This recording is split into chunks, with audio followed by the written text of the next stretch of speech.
السلام علیکم ورحمۃ اللہ وبرکاتہ۔ ان الحمد للہ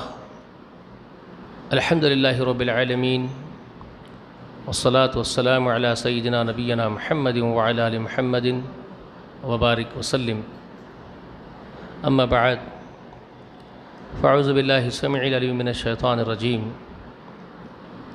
هو الذی ارسل رسولہ بالہدی ودین الحق لیظہرہ علی الدین کلہ ولو کرہ المشرکون۔ حمد و ثنا، بڑائی و کبریائی اللہ جل جلالہ و جل شانہ کے لیے لائق ہے۔ درود اور سلام ہو تمام انبیاء و مرسلین و ملائکہ مقربین، اور خصوصاً اللہ کی انگنت رحمتیں و برکتیں نازل ہو خاتم النبیین و سید المرسلین جناب محمد رسول اللہ صلی اللہ علیہ وآلہ وسلم پر، اور سلام ہو تمام نیک اور صالحین پر۔ یہ دین محمد موضوع کے ساتھ جو درس ہمارا یہاں ہم چلا رہے ہیں، آج اسی کا تسلسل ہے۔ گزشتہ بھی اسی پر بات ہوئی آپ کے سامنے۔ گزشتہ میں نے آپ کے سامنے ربیع الاول کے مہینے کی خصوصیت کا ذکر کیا کہ جس مہینے میں آقا علیہ الصلاۃ والسلام کو اللہ تعالیٰ نے اس دنیا میں پیدا فرمایا، اسی مہینے جب آپ کی عمر مبارک 40 سال ہو گئی، 12 ربیع الاول میں، یعنی 12 ربیع الاول میں پیدا ہوئے، تو 40 سال کی عمر 12 ربیع الاول ہی کو ہوگی جس وقت آپ پیدا ہوئے۔ جب آپ کی عمر مبارک 40 سال ہوئی تو نبوت کے سچے خوابوں کی چھلکیوں کے ساتھ نبوت کی شروعات اللہ نے کر دی۔ وحی کی شروعات ہے، وحی کی ایک قسم ہے سچے خواب آنا۔ انشاءاللہ وحی کے اقسام کا ذکر بھی آپ کے سامنے کر دیا جائے گا کہ وحی کی قسمیں کیا کیا ہیں انشاءاللہ۔ ویسے رمضان کے مہینے میں نے تعارف قرآن میں آپ حضرات کے سامنے وحی کے اقسام کا ذکر کر دیا ہے، آپ سب اس کو سماعت کیے ہیں رمضان میں۔ پھر انشاءاللہ کسی موقع سے میں اس کی تفصیل بیان کر دوں گا۔ تو ربیع الاول کے مہینے میں وحی کی وہ ابتدا سچے خوابوں کے ذریعے سے ہو گئی تھی، لیکن وہ وحی مطلع جو اصل مقصود ہے، جس کام کے لیے محمد رسول اللہ کو اللہ نے پیدا کیا، اصل کام کی شروعات،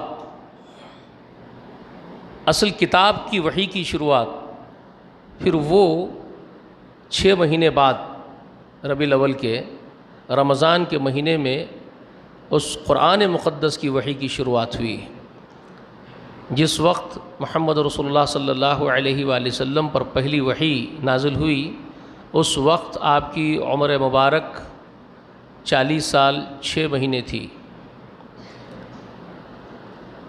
اب یہ کچھ اہم نقطے جو گزشتہ میں نے آپ کے سامنے رکھے تھے وہ آپ کو یاد کرنا ہوگا۔ محمد رسول اللہ صلی اللہ علیہ وآلہ وسلم کا نکاح حضرت خدیجہ رضی اللہ تعالی عنہا سے ہوا، تو اس وقت آپ کی عمر مبارک، رسول اللہ کی عمر مبارک 25 برس تھی، اور حضرت خدیجہ کی عمر 40 برس تھی۔ سمجھ میں آ رہی ہے بات آپ کو؟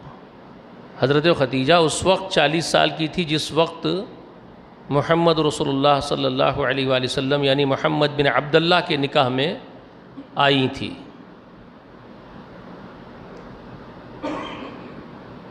اب یہ بہت خاص نقطے ہوں گے، ذرا آپ کو یاد رکھنے ہیں، اور میں آپ کو یاد دلاؤں گا بھی۔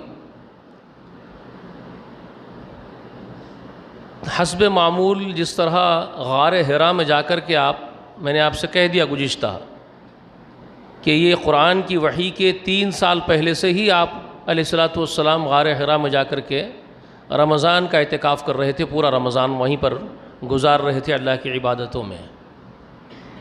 پورا رمضان کا مہینہ غار حرا میں گزارا کرتے تھے اللہ کے رسول، 24 گھنٹے دن اور رات اسی پہاڑ کی چوٹی پر غار میں جا کر کے آپ صلی اللہ علیہ وسلم گزارتے تھے۔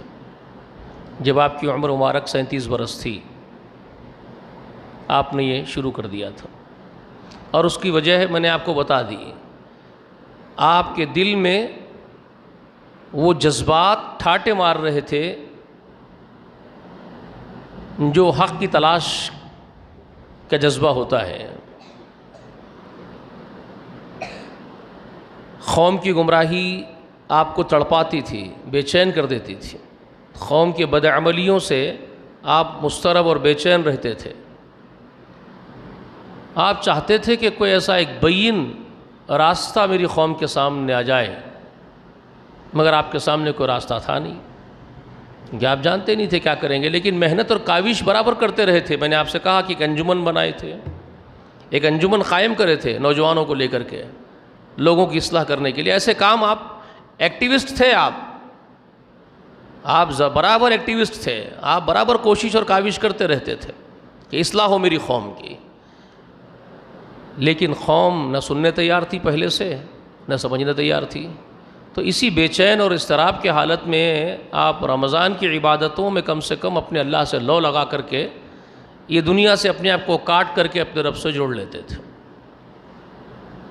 ٹھیک ہے؟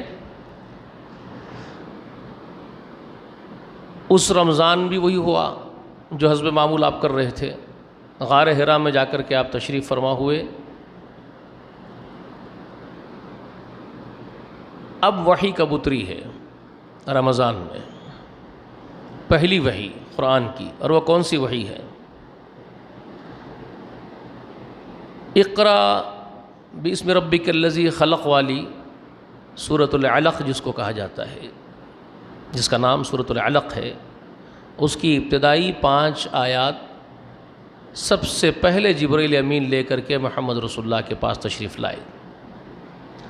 قرآن مقدس کی سب سے پہلی وحی سورہ علق کی ابتدائی 5 آیات ہیں۔ وہ آیات کیا ہیں؟ اس میں کیا عظیم الشان اللہ تعالیٰ کی طرف سے پیغام ہیں، کیا باتیں ہیں، کیا اس سے مسائل اخذ کیے جاتے ہیں، بہت جامع ترین ہے وہ 5 آیات۔ وہ میں آج نہیں بیان کروں گا، بہت وقت لگنے والا ہے اس کو بھی سمجھنے کے لیے، تو انشاءاللہ اس کو آئندہ کے لیے چھوڑ دیتے ہیں۔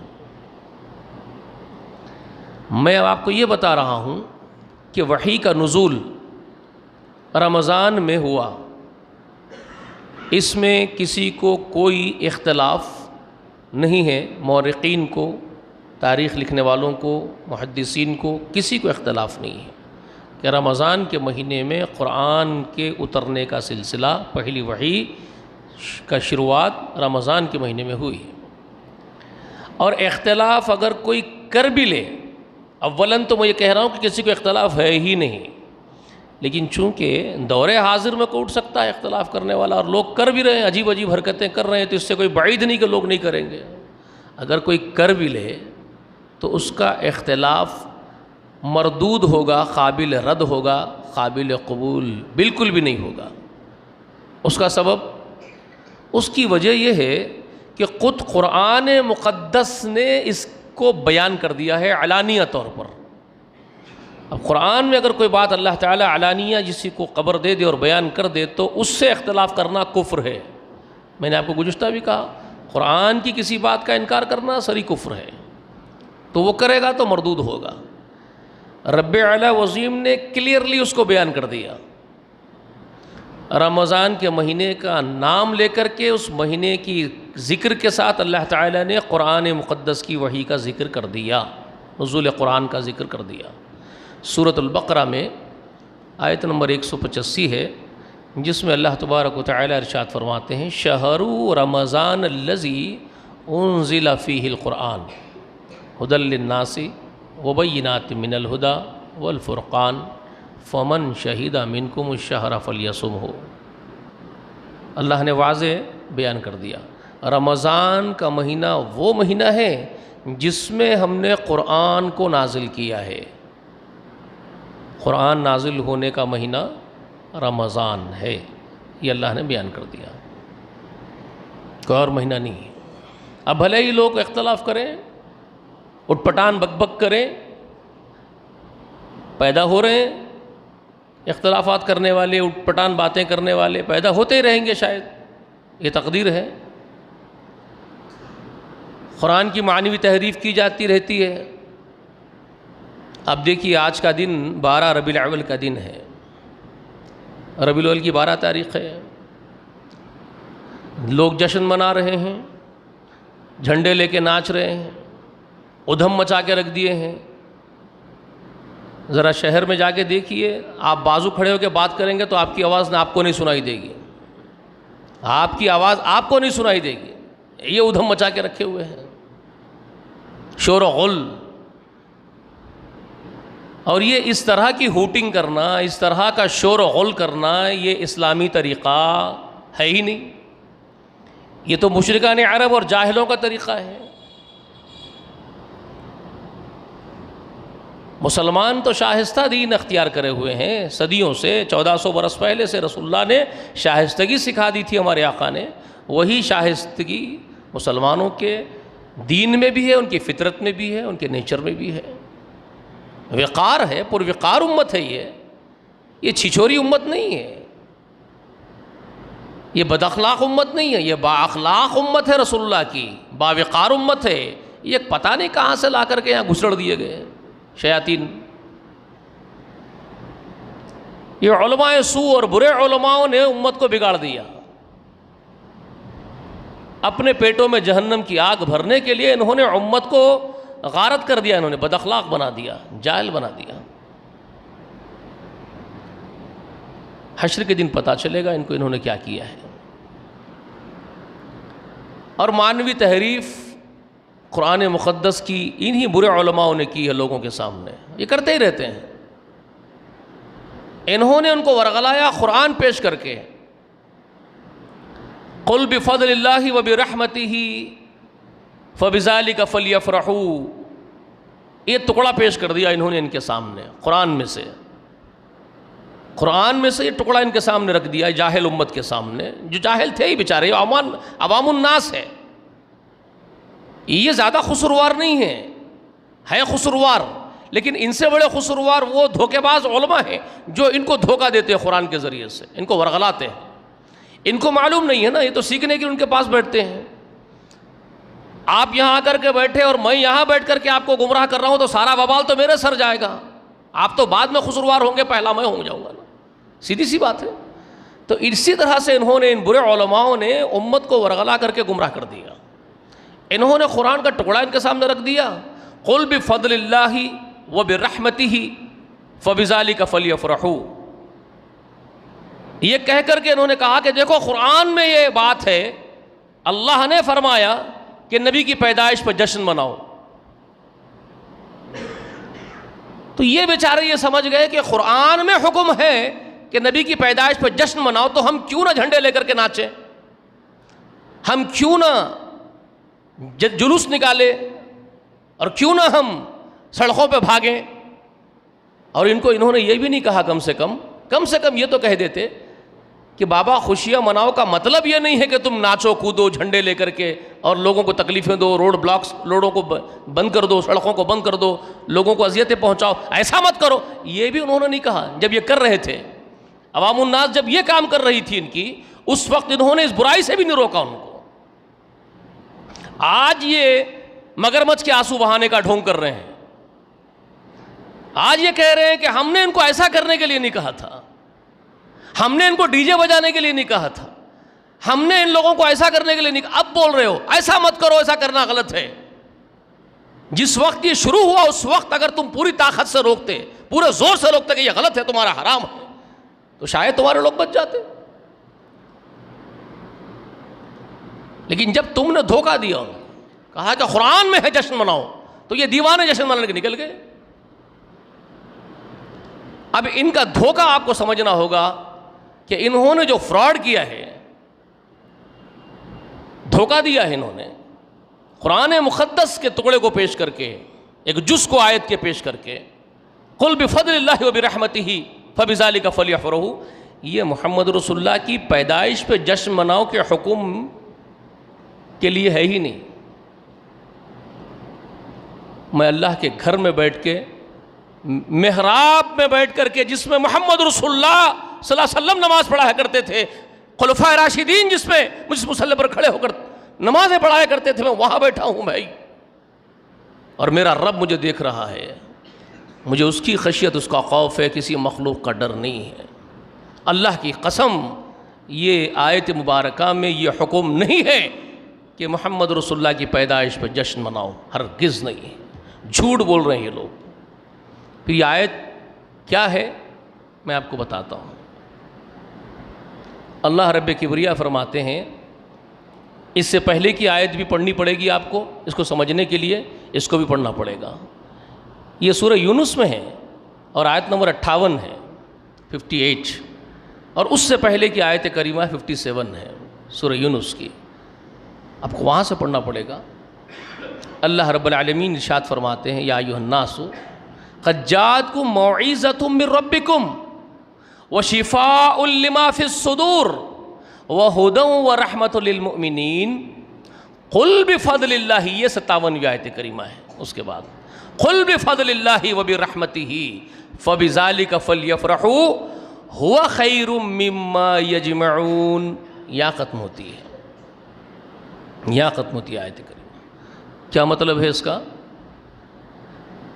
انسانوں سے، ہول ہیومینٹی سے خطاب کیا گیا ہے اس آیت مبارکہ میں، پوری انسانیت سے، آدم کے کل بیٹوں سے، اور کہا گیا قد جاءتکم موعظۃ من ربکم، یا ایھا الناس کے بعد کیا کہا؟ اے انسانوں، قد جاءتکم موعظۃ من ربکم، یقیناً تمہارے پاس آ گئی ہے اللہ کے یہاں سے بہترین وعظ و نصیحت، بہترین وعظ اللہ کی طرف سے تمہارے پاس آیا ہے، نصیحت آئی ہے، موعظہ، موعظہ قرآن، موعظۃ، وعظ و نصیحت جو قرآن کی شکل میں تمہارے پاس آئی ہے۔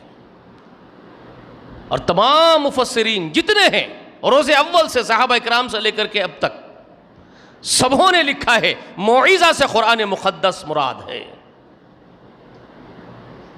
قرآن تمہارے پاس نصیحت کی شکل میں نازل ہوا ہے۔ صحابہ اکرام سے لے کر کے تمام مفسرین عظام تفسیر یہی کرتے ہیں، قد جاءتکم موعظۃ من ربکم وشفاء لما فی الصدور، اور یہ قرآن شفا ہے، یہ قرآن شفا ہے، کس کے لیے؟ تمہارے سینوں کے لیے، شفاء لما فی الصدور، جو کچھ تمہارے دلوں سے وابستگی کے احساسات ہیں، خیالات ہیں، عقائد ہیں، عقیدے ہیں، یہ سب کے لیے یہ شفا ہے۔ یعنی غلط عقیدہ اس سے دور ہوگا، صحیح عقیدہ اس کے ذریعے داخل ہوگا، بد اخلاقیاں دور ہوں گی، اخلاق داخل ہوں گے، کدورتیں، نفرتیں، کینے، حسد اور بغض کی بیماریاں نکل جائیں گی، تمہارے قلب پاکیزہ ہو جائیں گے، یہ قرآن کی تعلیمات کے ذریعے سے، لما فی الصدور، شفا ہے اس کے لیے۔ وہدی ورحمہ، اور یہ ہدایت ہے اور رحمت ہے، کس کے لیے؟ ہدی ورحمۃ للمؤمنین، مومنوں کے لیے۔ اچھا، یہاں پر مفسرین تو لکھتے ہی ہیں کہ موعظہ سے یہاں جو خبر دی جا رہی ہے کہ تمہارے پاس یہ موعظہ آ گئی ہے جو شفا ہے، اس سے مراد قرآن ہے، یہ مفسرین تو لکھتے ہی ہیں۔ لیکن اگر مفسرین بالفرض کسی کے پاس مفسرین کی تعلیم پہنچی نہ ہو، صرف قرآن آیا ہو، مفسرین کی تفسیر ہی نہیں آئی ہو کسی کے پاس، کہ ابن عباس نے کیا کہا اس کو معلوم نہیں ہے، جی صحابہ میں سے ابن مسعود نے کیا کہا نہیں معلوم ہے، یا تابعین میں سے قتادہ کیا کہتے ہیں، مجاہد رحمۃ اللہ علیہ کیا کہتے ہیں، نہیں معلوم ہے۔ بتا رہا ہوں، ایک مثال دے رہا ہوں آپ کو، صرف قرآن پڑھ رہا ہے، اس کے لیے بھی حجت تمام ہے۔ اس سے مراد قرآن ہی ہے، قرآن کی تفسیر دوسرے مقام سے ہوتی ہے۔ یہاں جو اللہ خبر دے رہے ہیں شفاء لما فی الصدور، یہ شفا ہے، اور وہ ہدی ورحمہ، یہ ہدایت بھی ہے اور رحمت بھی ہے۔ اسی ضمن کی تفسیر، اس کی وضاحت اور اس کی کا خلاصہ سورہ بنی اسرائیل میں ہے، یہ سورہ یونس میں ہے، تو بنی اسرائیل میں جا کر کے پڑھو۔ قل جاء الحق وَزَهَقَ الْبَاطِلُ إِنَّ الْبَاطِلَ كَانَ زَهُوقًا، اے نبی کہہ دیجئے حق آ گیا ہے اور باطل مٹ گیا ہے، اور باطل کو تو مٹنا ہی ہے۔ اس آیت کے بعد اللہ کیا فرماتے ہیں؟ وَنُنَزِّلُ مِنَ الْقُرْآنِ مَا هُوَ شِفَاءٌ وَرَحْمَةٌ لِلْمُؤْمِنِينَ، کیا فرماتے ہیں؟ وَنُنَزِّلُ مِنَ الْقُرْآنِ مَا هُوَ شِفَاءٌ وَرَحْمَةٌ لِلْمُؤْمِنِينَ، یقیناً ہم نے اس قرآن کو نازل کیا جو شفا ہے اور رحمت ہے مومنوں کے لیے۔ یہی بات یہاں پر بھی ہے، ہدی ورحمۃ للمؤمنین شفاء لما فی الصدور، بات کلیئر ہو گئی۔ قرآن کو ہی کہا وہاں پر اور یہاں پر، قرآن کو ہی کہا، قرآن کی بات ہو رہی ہے، تمام مفسرین لکھ رہے ہیں اور خود اللہ فرما رہے ہیں کہ قرآن ہے جس کو ہم نے نازل کیا شفا بنا کر کے، رحمت بنا کر کے۔ اور ولا یزید الظالمین الا خسارا، یہ بھی قرآن ہی کہتا ہے۔ اب ذرا یہاں سے آپ سمجھ لینا یہ کس کے بارے میں کہا جا رہا ہے۔ یہ اس وقت کے ابو جہل کے بارے میں بھی ہے، ابو لہب کے بارے میں بھی ہے، اور تمام کافران مکہ اور تمام زمین پہ بسنے والے کافروں کے لیے بھی ہے، اور وہ آج کے نافرمانوں کے لیے بھی ہے۔ وہی بات، ولا یزید الظالمین الا خسارا، مگر یہ قرآن کی واضح اور کلیئر باتوں کے باوجود بھی، ہمارے کھل کر کے آیات کے نازل کر دینے کے باوجود بھی یہ شفا اور رحمت نہیں بنتی ہے۔ کن لوگوں کے لیے نہیں بنتی ہے؟ ولا یزید الظالمین الا خسارا، لیکن ظالموں کے حق میں زیادہ ہوتا ہے تو خسارہ اور نقصان ہی ان کے حصے میں آتا ہے۔ ان کو ہدایت مل ہی نہیں سکتی کیونکہ وہ ہے ہی ظالم۔ جب ظلم پر اتر آتے اور بے عدلی پر اتر آتے ہیں تو ہدایت سے محروم کر دیے جاتے ہیں۔ تو ولا یزید الظالمین الا خسارہ، پھر ان کے مقدر میں ظالموں کے خسارہ ہی بڑھتا ہے اور کچھ نہیں بڑھتا۔ بات ان کے پڑھلے ہی نہیں پڑتی اس کے بعد۔ تو کلیئر ہوا، سورہ یونس میں قرآن کے لیے شفا و رحمہ کہا گیا۔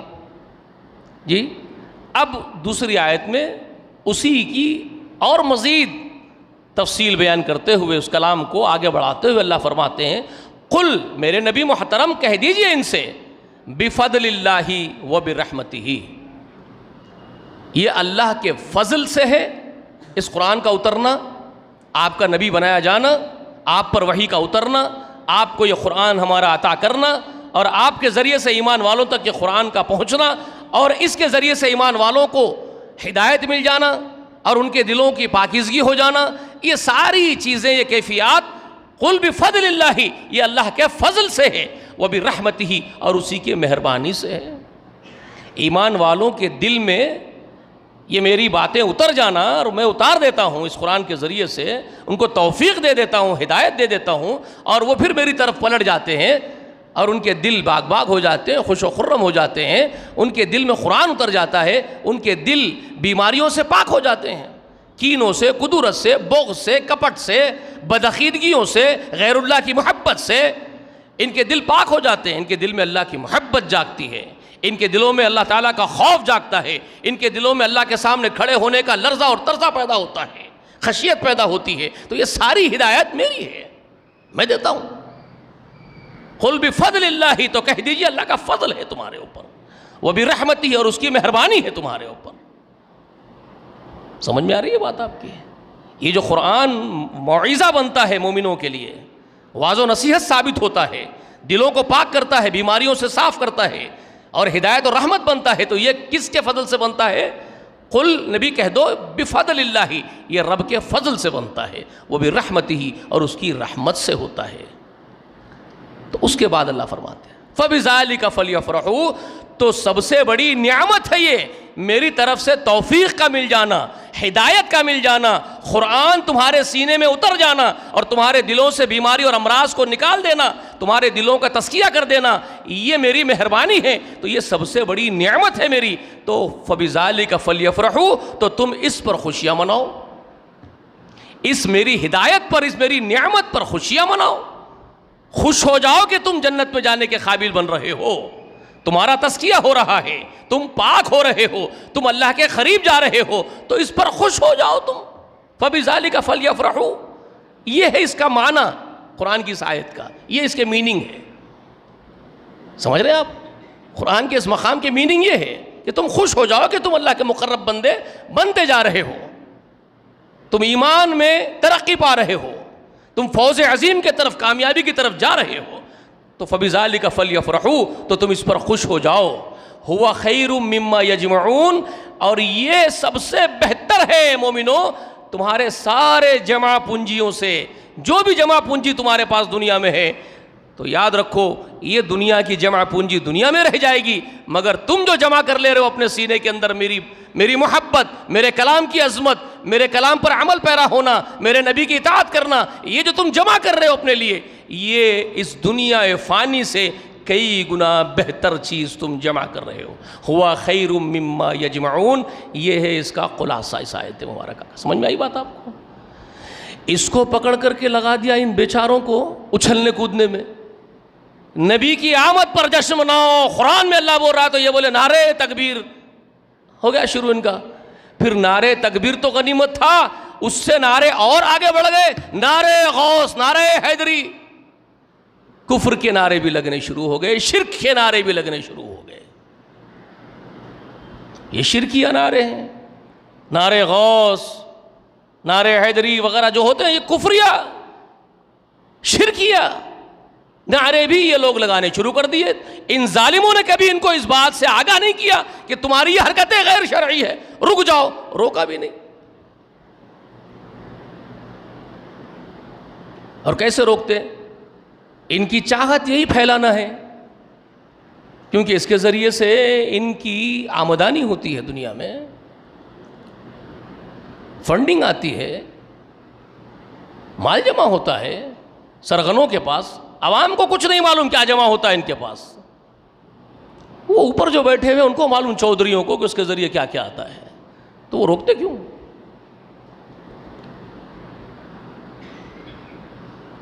تو یہ سارا دین ہے جس کا انہوں نے بیڑا غرق کیا ہے.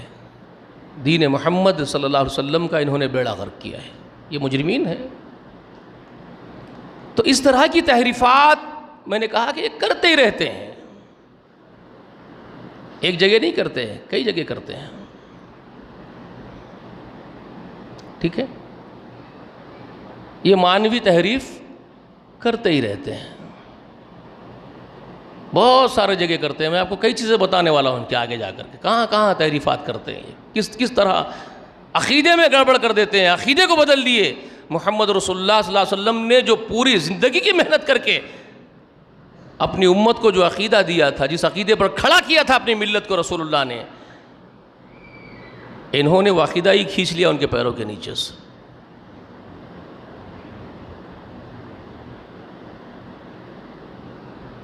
میں آپ کو کیا کیا بتاؤں. تو غرض یہ کہ میں آپ کو یہ بتا رہا تھا کہ میرے آقا محمد رسول اللہ صلی اللہ علیہ وآلہ وسلم پر پہلی وحی رمضان کے مہینے میں نازل ہوئی ہے. یہ بات میں اتنی جو بولا ہوں آپ کو، تحریفات کرتے رہتے، تو وہ بات کہاں سے میں آپ کے سامنے لے آیا تھا؟ اس لیے لے آیا تھا کہ یہ کیا کرتے ہیں، سورہ دخان کو پڑھتے ہیں. یہ بھی عجیب عجیب حرکتیں ہیں ان کی. سورہ دخان کو پڑھ کے کیا کہتے ہیں، یہاں جو خبر ہے وحی کے نزول کی وہ شعبان کا مہینہ ہے. وہ خود ساختہ بولتے ہیں. اور وہ سورہ دخان کی آیت کون سی ہے؟ بسم اللہ الرحمن الرحیم، حامیم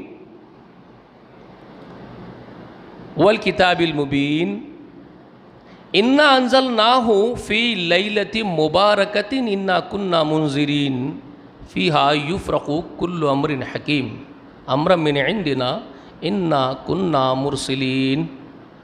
یہ وہ آیات ہیں جو شروعات کی ہیں سورۃ دخان کی، سورۃ الدخان کی. اب وہ پڑھتے ہیں اور پڑھ کے اس سے کیا کہتے ہیں کہ دیکھو یہاں اللہ نے کہا انا انزلناہ فی لیلۃ مبارکہ، یقیناً ہم نے اس کو نازل کیا ہے مبارک رات میں. تو مبارک رات سے شعبان کی 15ویں رات جو شب برات ہے وہ مراد ہے. اب چونکہ ان کو ایک دلیل ہونا ہے قرآن سے بھی شب برات منانے کے لیے. شب برات میں ہنگامہ کرنا ہے، ادھم مچانا ہے زمین کی پشت پر، قبرستانوں کو روشن کرنا ہے، قبرستانوں کو بھرنا ہے، پھول بیچنا ہے، مٹھائیاں بیچنا ہے، ہوٹلوں کو کھلا رکھنا ہے، پان کے ڈبے چلانے ہیں، ان کا اپنا پاپی پیٹ بھی بھرنا ہے، نذرانے بھی آنے ہیں، دعوتیں بھی ہونی ہیں، تو ان کو شب برات منانا ہے تو اس کے لیے قرآن سے بھی دلیل چاہیے۔ تو انہوں نے پھر سورۃ الدخان میں وہ آیت کو پکڑ لیا کہ یہاں جو ہے انا انزلناہ فی لیلۃ مبارکہ سے شعبان کی رات مراد ہے، یعنی ہم نے اس کو نازل کیا ہے، اللہ جو فرما رہے ہیں یقیناً ہم نے اس کو نازل کیا ہے مبارک رات میں، تو انہوں نے وہ مبارک رات کو چپکا دیا لا کر کے شعبان، کہا یہ شعبان کی برات ہے، شب برات ہے۔ سمجھ رہے ہیں آپ؟ یہاں پھر دھوکہ دے رہے ہیں، یہ جھوٹے ہیں۔ ابن عباس رضی اللہ تعالی عنہما کی تفسیر پڑھ لیجئے، ان کے بعد کے تمام تر مفسرین جو بڑے بڑے تابعین میں سے گزرے، تبع تابعین میں سے گزرے، ان کے تفاسیر پڑھ لیجئے۔ ام التفاسر جس کی تفسیر کا لقب ہے حافظ ابن کثیر علیہ رحمہ، ان کی تفسیر پڑھ لیجئے۔ سب تو سب اشرف علی تھانوی صاحب کی تفسیر پڑھ لیجئے، وہ تو وہ جامع نظامیہ میں گزرے ہوئے قاری عبد الباری رحمہ اللہ گزر گئے ہیں، انہوں نے بھی مختصر تفسیر کی ہے، ان کی تفسیر بھی اٹھا کر کے سورہ دخان نکال کر کے آپ پڑھ لیجئے، تو سبوں نے لکھا ہے کہ انا انزلناہ فی لیلۃ مبارکہ سے شب قدر کی رمضان والی رات مراد ہے، سب مفسرین نے۔ یہاں سورۃ الدخان میں جو اللہ تعالیٰ فرما رہے ہیں انا انزلناہ فی لیلۃ مبارکہ، تو اس سے شعبان کی رات مراد نہیں ہے، رمضان کی قدر کی رات کو ہی اللہ نے مبارک رات کہا، یہ سب مفسرین لکھتے ہیں۔ بلکہ ابن عباس انہوں یہ بات کیوں بولیں گے کہ شعبان مراد نہیں ہے، رمضان ہی ہے، ان کو بولنے کی ضرورت نہیں، وہ سیدھا لکھ دیے کہ یہاں رمضان کی وہ رات مراد ہے جو برات کے نام سے، جو شب قدر کے نام سے ہے، کیونکہ وہاں برات کا کانسیپٹ نہیں تھا، شعبان کا کانسیپٹ نہیں تھا، ان کو معلوم ہی نہیں ابن عباس کو کہ شعبان کے بارے میں کوئی بول بھی رہا ہے، کوئی بولنے والا ہی نہیں تھا اس وقت۔ تو انہوں نے تفسیر کلیئر کر دی کہ انا انزلناہ فی لیلۃ مبارکہ سے رمضان کی قدر کی رات مراد ہے، انہوں نے کہہ دیا۔ لیکن اب چونکہ نکل گئی بدعت، تو قاری عبد الباری جو نظامیہ کے ہیں انہوں نے کلیئر لکھ دیا کہ بعض لوگ اس کو شعبان کی رات مراد لے لیے، صحیح نہیں ہے، وہ رمضان کی رات ہی ہے، ان کو کہنا پڑا کہ صحیح نہیں ہے شعبان کہنا، وہ رمضان ہی ہے، ان کو کہنا پڑا۔ سمجھ میں آئی بات آپ کو؟ کیونکہ بدعتی آ گئے تو انہوں نے کہا کہ یہ بات غلط ہے، یہ شعبان کی رات نہیں ہے، یہ رمضان کی رات ہے، اور اس پر دلائل پیش کر دیے۔ سب مفسرین نے یہی دلیل پیش کی سورۃ البقرہ کی کہ اللہ کا خود واضح فرمان ہے شہر رمضان الذی انزل فیہ القرآن، رمضان کا مہینہ وہ ہے جس میں ہم نے قرآن نازل کیا، یہ اللہ کی بات ہے۔ اب آپ کیسے بولتے ہو شعبان مراد ہے؟ ہو ہی نہیں سکتا ہے۔ تو اس طرح کی تحریفات یہ لوگ کرتے رہتے ہیں، یہ معنوی تحریف کرتے ہیں، یہ بھی یہود و نصارہ سے کچھ کم نہیں سمجھے ان کو آپ، جس طرح وہ ہاتھ رکھتے تھے یہ بھی ہاتھ رکھتے ہیں، جس طرح وہ بدلتے تھے اس طرح یہ بھی بدلتے ہیں، ٹھیک ہے؟ اور یہ کوئی اچنبے کی بات نہیں ہے، تعجب کی بات نہیں ہے، ان کا ایسا کرنا یہ تقدیر میں ہے، اور اس کی خبر، اس کی پیشن گوئی ہمارے، میرے اور آپ کے سردار ہمارے آقا محمد رسول اللہ نے فرما دی تھی کہ میری امت میں یہود و نصارہ کے مشابہ لوگ پیدا ہو جائیں گے، جیسے ایک جوتی دوسرے جوتی کی مشابہ ہوتی ہے، ایگزیکٹلی ویسے ہی جو یہود و نصارہ کرتے تھے وہ میری امت کے لوگ کریں گے، آقا نے فرمایا تھا، تو وہ پیدا ہوں گے۔ پیشن گوئی تو آپ صلی اللہ علیہ وسلم کی غلط نہیں ہوگی نا، وہ تو کسی قیمت پہ ہوگی، اور وہ پیدا ہو رہے ہیں۔ اور میں یہ مخصوص نہیں کہہ رہا ہوں کہ کسی ایک فرقے کا نام نہیں لے رہا ہوں، یہاں پیدا ہو رہے ہیں سارے کے سارے گمراہ لوگ، یہیں پر غلط لوگ پیدا ہو رہے ہیں، میں یہ نہیں کہہ رہا ہوں، پوری امت میں پیدا ہو رہے ہیں، اگرچہ کہ وہ اپنے آپ کو اہل سنت بول لے، اگرچہ کہ وہ اپنے آپ کو اہل حدیث بول لے، اگرچہ کہ اپنے آپ کو اہل قرآن بول لے، اگرچہ کہ اپنے آپ کو کچھ بھی نام دے لیں۔ یہود و نصارہ کی جو غلطیاں تھیں، الگ الگ نوعیتیں ہیں ان کی غلطیوں کی، ان کی بہت ساری غلطیاں ہیں، عقیدے میں ہے، تعلیمات میں ہے، نبیوں کی اطاعت میں ہے، اللہ کی اطاعت میں ہے، عملی زندگی میں ہے، سمجھ رہے ہیں میری بات؟ یہود و نصارہ نے جو جو گناہ اور خطائیں کیے ہیں، جو جو غداریاں انہوں نے کی ہے، وہ کسی ایک شعبے میں تو نہیں کی ہے نا. عقیدے میں بھی گڑبڑ کر دیے، اخلاق میں بھی بگڑ گئے، معاملہ داری میں بھی بگڑ گئے، معاشرتی زندگی میں بگڑ گئے، سیاسی زندگی میں بگڑ گئے. تو ہر شعبے میں تھے ان کی غلطیاں، ان کے گناہ. تو ویسے ہی آج یہ ملت میں، امت محمدیہ میں ڈیوائیڈ ہے پورے. ان کی جو غلطیاں، ان کے جو گناہ ہیں ملٹیپل ہو گئے ہیں، وہ ڈیوائیڈ ہو گئے ہیں. ایک کے پاس ایک غلطی ہے ان کی یہود و نصارہ کی، دوسرے کے پاس دوسری غلطی ہے. سمجھ رہے ہیں آپ؟ کوئی عقیدے میں تو یہود و نصارہ جیسا نہیں بنا، لیکن اخلاق میں بن گیا، اعمال میں بن گیا، کردار میں بن گیا. سمجھ میں آ رہی ہے بات؟ سیاسی زندگی میں بن گیا، معاشرتی زندگی میں بن گیا.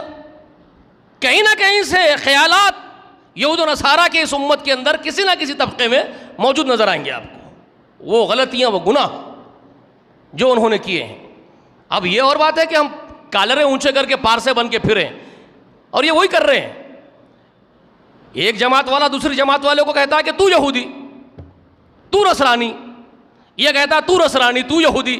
تو بس یہ یہودی نصرانی گالی ہو گئی ان کے لیے، ایک قسم کی گالی ہوگی. جیسے ہمارے پاس ماں کی گالی، بہن کی گالی دیتے ہیں، تو یہ جو ٹوپی والے اور داڑیاں والے ہیں، ان کے پاس گالی ہے تو یہودی، تو نصرانی. تو تو بھی کچھ کم نہیں ہے.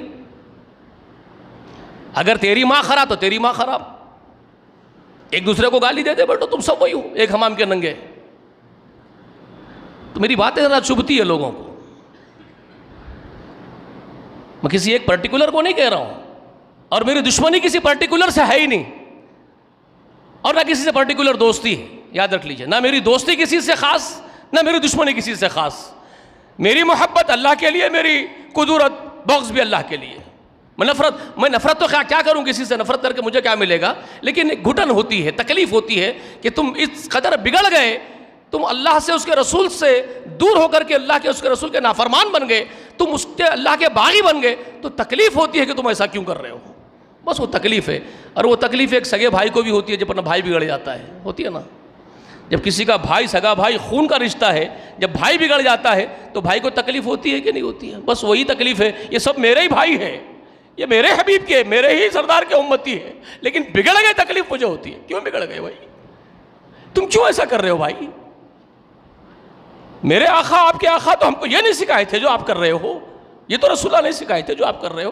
تو میں تو صرف اتنا ہی کہتا ہوں کہ توبہ کر لو، توبہ کرو، استغفار کرو، سب توبہ کرو بھائی. ایسا نہیں ہے کہ کسی ایک کو بول رہا ہوں، سب توبہ کرو. کہیں نہ کہیں اپنے گریبانوں میں جھانکو کہ وہ کون سی غلطیاں ہمارے اندر بھی موجود ہیں جس کو نکال کے پھینکنے کی ضرورت ہے. سب جائزہ لیں اپنا، سب. تو خیر، بات لمبی ہو رہی ہے، تو میں اصل بات یہ بتا رہا ہوں آپ کو کہ رمضان کا مہینہ جس میں پہلی وحی نازل ہوئی، اور اس کی خبر اللہ نے سورۃ البقرہ میں فرما دی. شہر رمضان الذی انزل فیہ القرآن ھدی للناس وبینات من الھدی والفرقان.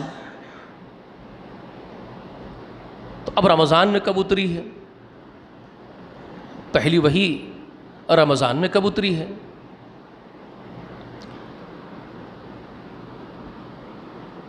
سن 610 عیسوی تھی. یعنی عیسوی کس کو کہتے جانتے ہیں نا؟ جو شمسی کیلنڈر ہے ہمارا، جنوری فروری کا جو کیلنڈر ہے نا، اس کو کہتے ہیں شمسی کیلنڈر. اس کو عیسوی کہتے ہیں. جیسے اب یہ سال جو ہم جس میں ہے داخل ہوئے اب ختم ہونے کو جا رہا ہے وہ، تو 2022 اس کو کیا کہتے ہیں؟ 2022 عیسوی کہتے ہیں. کیا کہتے ہیں؟ عیسوی. 2022 عیسوی کا مطلب کیا ہے معلوم ہے آپ کو؟ عیسوی کیوں کہتے ہیں اس کو؟ عیسیٰ بن مریم علیہ السلام اس زمین سے اٹھائے گئے اس وقت سے اس کو کیلنڈر مانا جاتا ہے. اس سے اس کا حساب لگایا جاتا ہے عیسوی کا. سال، 1 سال، 2 سال، تو 1 عیسوی، 2 عیسوی، 3 عیسوی، 4 عیسوی، 10 عیسوی، 20 عیسوی، 100 عیسوی، 200 عیسوی، 1000 عیسوی، 2000 عیسوی. اس طرح نمبرز کاؤنٹ ہو رہے ہیں عیسیٰ علیہ السلام کے بعد کے، ان کے دور کے بعد. تو ان سے ریلیٹڈ ہے عیسیٰ علیہ السلام کے نام سے. تو دنیا میں عیسیٰ علیہ السلام کو آئے ہوئے اب کتنے سال ہو گئے؟ اب آج 2022 سال پورے ہونے جا رہے ہیں، 23 شروع ہونے جا رہا ہے، 23واں، تو اس کو عیسوی کہتے ہیں۔ تو اس طرح سے جب قرآن کی پہلی وحی نازل ہوئی تو عیسوی کون سی تھی؟ 610 عیسوی تھی۔ اب یہ یاد رکھنا ہے آپ کو، خاص بات ہے، بہت خاص بات ہے۔ اب قرآن جو خبریں دیتا ہے آپ کے سامنے، کب نازل ہوا قرآن؟ تو قرآن کیا کہتا ہے؟ شہر رمضان الذی انزل فیہ القرآن، رمضان کا مہینہ تھا جس میں قرآن نازل ہوا۔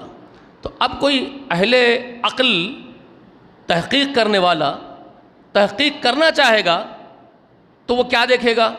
610 عیسوی میں رمضان کس مہینے میں آیا تھا، کب آیا تھا، یہ تحقیق کرے گا نا۔ رمضان، کیونکہ رمضان ضروری ہے، قرآن کہہ رہا ہے رمضان میں، تو اب 610 میں اگر آپ تحقیق کر رہے ہیں، 610 میں اتری تھی تو مہینہ رمضان کا ہی ہونا چاہیے، کوئی اور مہینہ تو نہیں ہونا چاہیے۔ تو رمضان کا مہینہ کنفرم ہو گیا، ٹھیک ہے۔ اب تاریخیں کیسے پتہ چلے گی؟ تاریخوں کا علم کیسے ہوگا؟ تو احادیث میں خبریں ہیں رسول اللہ کی۔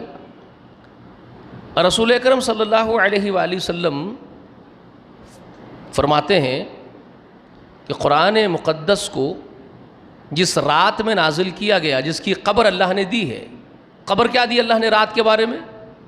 ابھی آپ کو میں نے سنایا، سورۃ دخان میں اور سورہ قدر میں اللہ تعالیٰ اس رات کا ذکر کرتے ہیں، اس کی خصوصیت کا ذکر کرتے ہیں۔ انا انزلناہ فی لیلۃ القدر، جی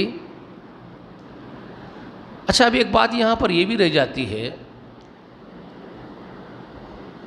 کہ انا انزلناہ فی لیلۃ القدر تو آیا ہے کہ بے شک ہم نے اس کو نازل کیا قدر والی رات میں، جی انا انزلناہ، اب یہ ہو کا مرجع کون، کیا چیز؟ انا انزلناہ، یقیناً ہم نے اس کو نازل کیا، کس کو نازل کیا؟ فی لیلۃ القدر، قدر والی رات میں، تو کس کو نازل کیا؟ تو مفسرین لکھتے ہیں قرآن کو نازل کیا۔ آپ بولیں گے قرآن کا ذکر تو ہے ہی نہیں، ہو کہا گیا صرف، پھر مفسرین قرآن لکھ رہے ہیں تو کہاں سے لکھ رہے ہیں؟ قرآن مراد ہے کہ نہیں، کوئی اور کتاب مراد ہے؟ تو سورہ دخان میں دیکھ رہے ہیں، سورہ دخان میں کیا بات آ رہی ہے؟ حامیم والکتاب المبین۔ حامیم تو مقطعات میں سے ہیں، خطا کر کے ادا کیے جانے والے حروف کو پڑھے جانے والے آیات، ایک ایک الگ الگ حروف پڑھی جانے والی آیات ہوتی ہیں، وہ ایک آیت ہوتی ہے پوری، جیسے الف لام میم، ایک آیت ہے وہ، مگر وہ آیت الگ الگ حروفوں سے پڑھی جا رہی ہے، الف لام میم، اس کو کہتے ہیں آیات مقطعات، جو خطا کر کے پڑھی جاتی ہے۔ وہ 3 3 ہے، 4 4 ہے، 2 2 بھی ہے، 1 1 بھی ہے۔ الف لام میم 3 ہے، 4 والی بھی ہے، 2 والی بھی ہے، یاسین 2 ہی 6، یا پڑھا جا رہا ہے، سین پڑھا جا رہا ہے، 2 ہی ہے۔ 1 والی بھی ہے، صاد قاف 1 ہی کی، تو قطع کر کے پڑھے جانے والی وہ ایک آیت ہو گئی، وہ صرف قاف آیت بن گئی، صاد آیت بن گئی۔ تو اس کا معنی کیا ہے، اس کا مطلب کیا ہے، رسول اللہ نے اپنی امت کو نہیں بتایا۔ اب ظاہر بات ہے جب رسول اللہ نہیں بتائے تو اس کا مطلب صاف ہے کہ اللہ نے نہیں بتایا رسول اللہ کو، رسول اللہ نے نہیں بتایا۔ ورنہ اگر اللہ رسول اللہ کو بتا دیتے اور رسول اللہ امت کو نہیں بتاتے تو خیانت ہو جاتی، اور رسول اللہ صلی اللہ علیہ وسلم خائن نہیں تھے، رسول اللہ کبھی خیانت کرنے والے نہیں تھے، کیونکہ رب نے رسول اللہ کو یہ حکم دیا تھا، قرآن مقدس میں ہے، یا ایھا الرسول بلغوا ما انزل الیکم من ربک، الیک من ربک، کیا فرمایا؟ یا ایھا الرسول بلغوا ما انزل الیک من ربک، اے محمد صلی اللہ علیہ وسلم، اے میرے رسول، تم پہنچا دو، تبلیغ کر دو، آگے تک بڑھا دو لوگوں تک جو تمہارے رب کی جانب سے تمہاری طرف کتاب میں سے نازل کیا گیا ہے، وہ آپ پہنچا دو۔ وَإِن لَّمْ تَفْعَلَ فَمَا بَلَّغْتَ رِسَالَتَهُ، اگر آپ نے ایسا نہیں کیا، بات آگے نہیں پہنچائی جو میں نے آپ کو بتایا اور آپ آگے نہیں بتائے، تو فما بلغت رسالہ، تو پھر آپ حق رسالت سے محروم رہ گئے، آپ نے ادا نہیں کیا رسالت کا حق۔ تو ایسا ہو سکتا ہے رسول اللہ کو جب اللہ نے کلیئر حکم دے دیا ہو کہ آپ ایک ایک بات جو میں آپ کو پہنچا رہا ہوں آگے پہنچا دو، اور رسول اللہ وہ بات کو چھپا لے اور نہ پہنچائے، یہ خیانت رسول اللہ کر سکتے ہیں واضح حکم کے بعد اللہ کے؟ نہیں کر سکتے، نہیں کیا آپ۔ سب سے بڑی دلیل اس بات کی حجۃ الوداع کا خطبہ ہے۔ حج وداع کے خطبے میں رسول اللہ صلی اللہ علیہ وسلم کھڑے ہو کر کے پورے صحابہ سے پوچھتے ہیں، اے لوگوں، کیا اللہ نے جو پیغامات، جو رسالت کا حق مجھے دیا تھا، پہنچانے کا کام، ذمہ داری دی تھی، کیا میں نے اللہ کا پیغام جوں کا توں تم لوگوں تک نہیں پہنچا دیا؟ کیا میں نے اللہ کا پیغام تم کو نہیں پہنچا دیا؟ تو سارے مسلمان 1.25 لاکھ کا مجموعہ ہیں، کتنے؟ 1.25 لاکھ۔ یہ بہت خاص بات ہے، یہ تاریخ میں واضح لکھے مورخین کہ حجۃ الوداع کے وقت کم و پیش 1.25 لاکھ صحابہ جمع تھے میدان عرفہ میں، 1.25 لاکھ۔ اور انبیاء کتنے آئے اس دنیا میں؟ انبیاء کتنے آئے ہیں؟ کم و پیش 1.25 لاکھ۔ اور چوٹی پر کس کو کھڑا کر دیا اللہ نے لا کر کے؟ سارے انبیاء کی ذمہ داری دے کر کے محمد صلی اللہ علیہ وسلم کو۔ پیچھے 1.25 لاکھ، چوٹی پر محمد رسول اللہ، اور سامنے پھر 1.25 لاکھ ایمان والوں کا مجموعہ جمع کر دیا۔ بڑی حکمت تھی اس دن۔ حج اکبر کوئی معمولی دن نہیں تھا، وہ عظیم الشان دن تھا، وہ کائنات کا، پوری کائنات کی تقدیر کا۔ اور محمد رسول اللہ اس دن پوچھ رہے ہیں 1.25 لاکھ ایمان والے صحابہ سے، کیا میں نے اللہ کی تمام باتیں تم تک نہیں پہنچا دی؟ تو سبوں نے ایک زبان ہو کر کے کہا، ہم گواہی دیتے ہیں اللہ کے رسول، آپ نے ایک ایک بات ہم کو پہنچا دی، آپ نے حق رسالت ادا کر دیا۔ تب آپ آسمان کی طرف نگاہ اٹھاتے ہیں، انگلی اٹھاتے ہیں اور کہتے ہیں اللہم اشہد، اللہم اشہد، اللہ آپ گواہ رہیے، اللہ آپ گواہ، 3 مرتبہ فرمایا، اللہ آپ گواہ رہیے، انہوں نے قبول کر لیا، اعتراف کر لیا، میں نے رسالت کا حق ادا کر دیا، میں بری ہوں تاکہ میری پکڑ نہ ہو، میری گرفت نہ ہو، میں نے کام کر دیا، آپ نے اللہ مجھے ذمہ داری دی، اللہ میں نے آپ کی توفیق سے، آپ کی مدد سے وہ ذمہ داری پوری کر دی، اور انہوں نے قبول کر لیا۔ تو آپ نے کوئی بات چھپائی نہیں۔ تو مقطعات کا معنی رسول اللہ نے اگر نہیں بتایا ہے تو اس کا مطلب کلیئر ہے، اللہ نے آپ کو نہیں بتایا، آپ نے ہم کو نہیں بتایا۔ لیکن اس میں بھی حماقت کرتے ہیں، اس میں بھی حماقت کرتے ہیں، آیت مقطعات کے زبردستی کے معنی بیان کرتے ہیں۔ اس کا معنی یہ ہے، اس کا معنی یہ ہے، آسمانوں میں چڑھ جاتے ہیں، عرش پہ چڑھ جاتے ہیں یہ لوگ۔ کیا بولیں گے ان کو کیا بولیں گے، کیا بات کریں گے ان سے، بتائیے؟ یعنی حماقت اور تکلف اس قدر کرتے ہیں، غیر ضروری تکلف کرتے ہیں، اتنی حماقت کرتے ہیں کہ یہ صحابہ سے آگے بڑھنا چاہتے ہیں، علم بتاتے ہیں، علم کا روب جھاڑتے ہیں کہ ہم کو اس کے معنی بھی معلوم ہے۔ اللہ کی پناہ ہے۔ تو خیر یہ تو ہوگی مقطعات کی بات۔ تو حامیم مقطعات میں سے سورہ دخان میں جو میں بتا رہا تھا آپ کو، اس کے بعد کیا ہے؟ والکتاب المبین، قسم ہے اس کھلی ہوئی کتاب کی۔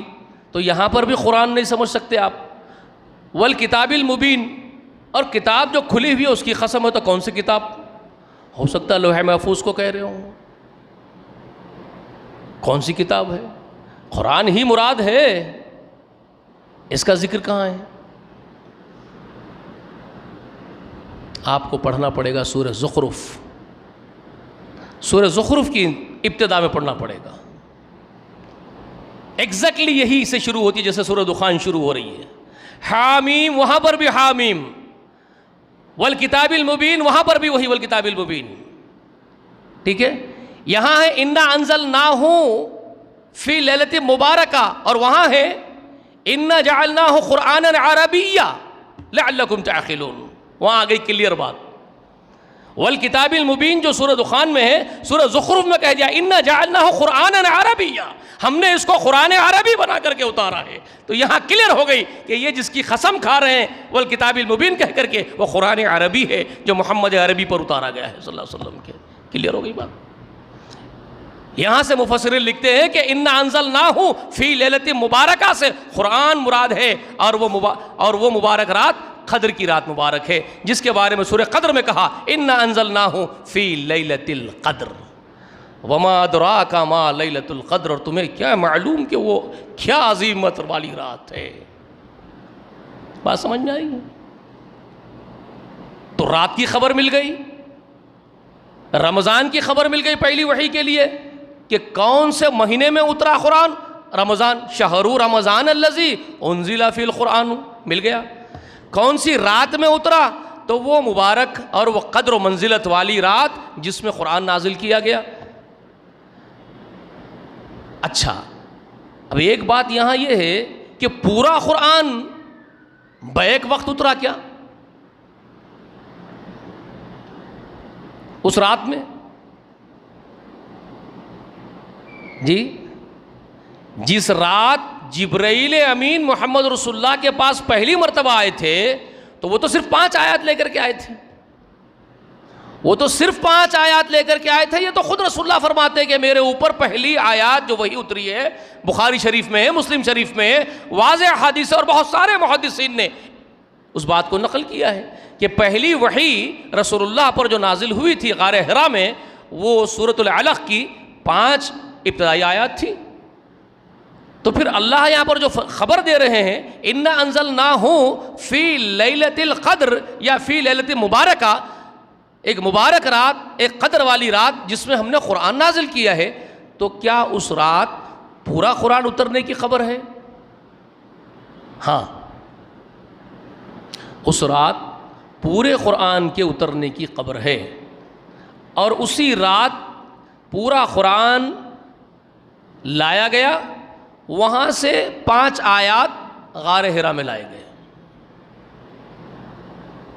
بات سمجھ میں آ رہی ہے؟ اسی ایک رات میں پورا قرآن کسی مقام سے کسی مقام تک پہنچایا گیا ہے، پھر وہاں سے 5 آیات دے کر کے فرشتوں کے سردار کو تمام مخلوق کے سردار کے پاس، تمام مخلوقات کے سردار کے پاس بھیجا گیا ہے۔ میری بات سمجھ میں آ رہی ہے؟ کسی ایک مقام سے ایک مقام دوسرے مقام پر شفٹ کیا گیا، اتارا گیا پورا قرآن، وہاں جمع کر دیا گیا، وہاں سے پھر وہ 5 آیات دے کر کے ملائکہ کے سردار کو، فرشتوں کے سردار کو، تمام مخلوقات کے سردار کے پاس بھیجا گیا، پہاڑ پر، غار حرا پر، کہ جاؤ اب کام شروع کرو اپنا۔ جس مقصد کے لیے، شاید میں یہ سمجھتا ہوں کہ جس مقصد کے لیے آدم کو اور آدم کی اولاد کو پیدا کیا گیا تھا، وہ مقصد پورا ہونے والا تھا۔ سمجھ رہے بات؟ اب جاؤ اور پوری خلق کے سردار کے پاس پہنچ جاؤ، یہ لے کر کے 5 آیات، وہاں سے ابتدا ایسے ہوئی۔ تو اب ایک بات یہ ہے کہ میں کہہ رہا ہوں کہ کسی مقام سے کسی مقام پر بھیجا گیا، تو کہاں سے کہاں بھیجا گیا؟ کون سے مقام سے کون سے مقام پر بھیجا گیا؟ ابن عباس رضی اللہ تعالی عنہما کی تفسیر ہے، وہ خبر دیتے ہیں، اور وہ رسول اللہ صلی اللہ علیہ وسلم سے سنتے ہیں، اور ہم لوگوں تک وہ بات کو پہنچاتے ہیں، حدیث رسول کو۔ رسول اللہ نے ان کو بتایا، انہوں نے اپنے نیچے والے لوگوں کو خبر دے دی، اس طرح رسول اللہ کی خبر امت محمدیہ تک، سب تک پہنچ گئی۔ تو ابن عباس رضی اللہ تعالی عنہما، عبداللہ ابن عباس، وہ ہمارے سردار ہیں، وہ ہمارے سب سے پہلے اساتذاؤں میں سے، سب سے پہلے ہمارے سلف صالحین میں سے ہمارے بزرگوار ہیں۔ وہ کہتے ہیں کہ پورا قرآن، مکمل قرآن، اللہ کی کتاب لوح محفوظ میں جو ام الکتاب ہے، جو اصل کتاب ہے، جو کتاب مکنون ہے، اللہ نے لوح محفوظ کو لوح محفوظ بھی کہا، کتاب مکنون بھی کہا، فی ام الکتاب بھی کہا۔ سمجھ رہے ہیں آپ؟ ام الکتاب بھی اسی کا نام ہے، کتاب مکنون بھی اسی کا نام ہے، لوح محفوظ بھی اسی کا نام ہے، جو اللہ کے عرش تلے ایک عظیم الشان کتاب ہے، جس کی حیت، جس کی نوعیت، جس کی کیفیت آپ کے اور میرے پڑھنے نہیں پڑھنے والی ہے۔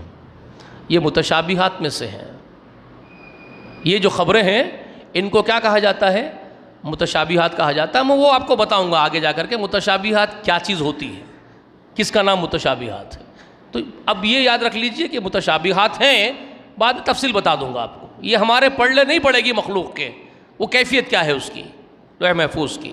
لیکن خبر یہ دی جا رہی ہے کہ اللہ کی کتاب ہے لوح محفوظ، جس میں اللہ رب کبریا نے پوری کائنات کی تقدیر اور ہر چیز، جو کچھ ہوا، جو کچھ ہونے والا ہے، جو کچھ ہو رہا ہے، جو کچھ ہوگا، سب کچھ جس میں اللہ نے درج کر دیا ہے. وہ عظیم کتاب ہے لوح محفوظ. وہاں یہ پورا قرآن جیسے اب ہمارے ہاتھوں میں ہے، یہ آج ہمارے مسجدوں میں جو قرآن رکھا ہوا ہے کاغذ پر پرنٹ کرا ہوا ہے، تو یاد رکھ لیجئے اس سے جو کلام ادا ہوتا ہے، اب جو ادا کر رہے ہیں آپ پڑھ کے جو کلام ادا کرتے ہیں، وہ جوں کا تو لوح محفوظ میں تھا، ایگزیکٹلی وہی تھا لوح محفوظ میں. اور اس کی خبر دے رہے عبداللہ ابن عباس رضی اللہ تعالی عنہما. یہ پورا مکمل قرآن لوح محفوظ میں سے اللہ نے کئی ہزاروں فرشتوں کی نگرانی میں، لاکھوں ہوں گے ہمیں نہیں معلوم، وہ تمثیلاً بول رہے ہیں، کئی ہزاروں فرشتوں کی نگرانی میں اللہ نے بہت بڑے پروٹیکشن کے ساتھ، بہت بڑی سیکیورٹی کے ساتھ. اور ایک فرشتے کی سیکیورٹی کا کیا عالم ہوتا ہے معلوم ہے آپ کو؟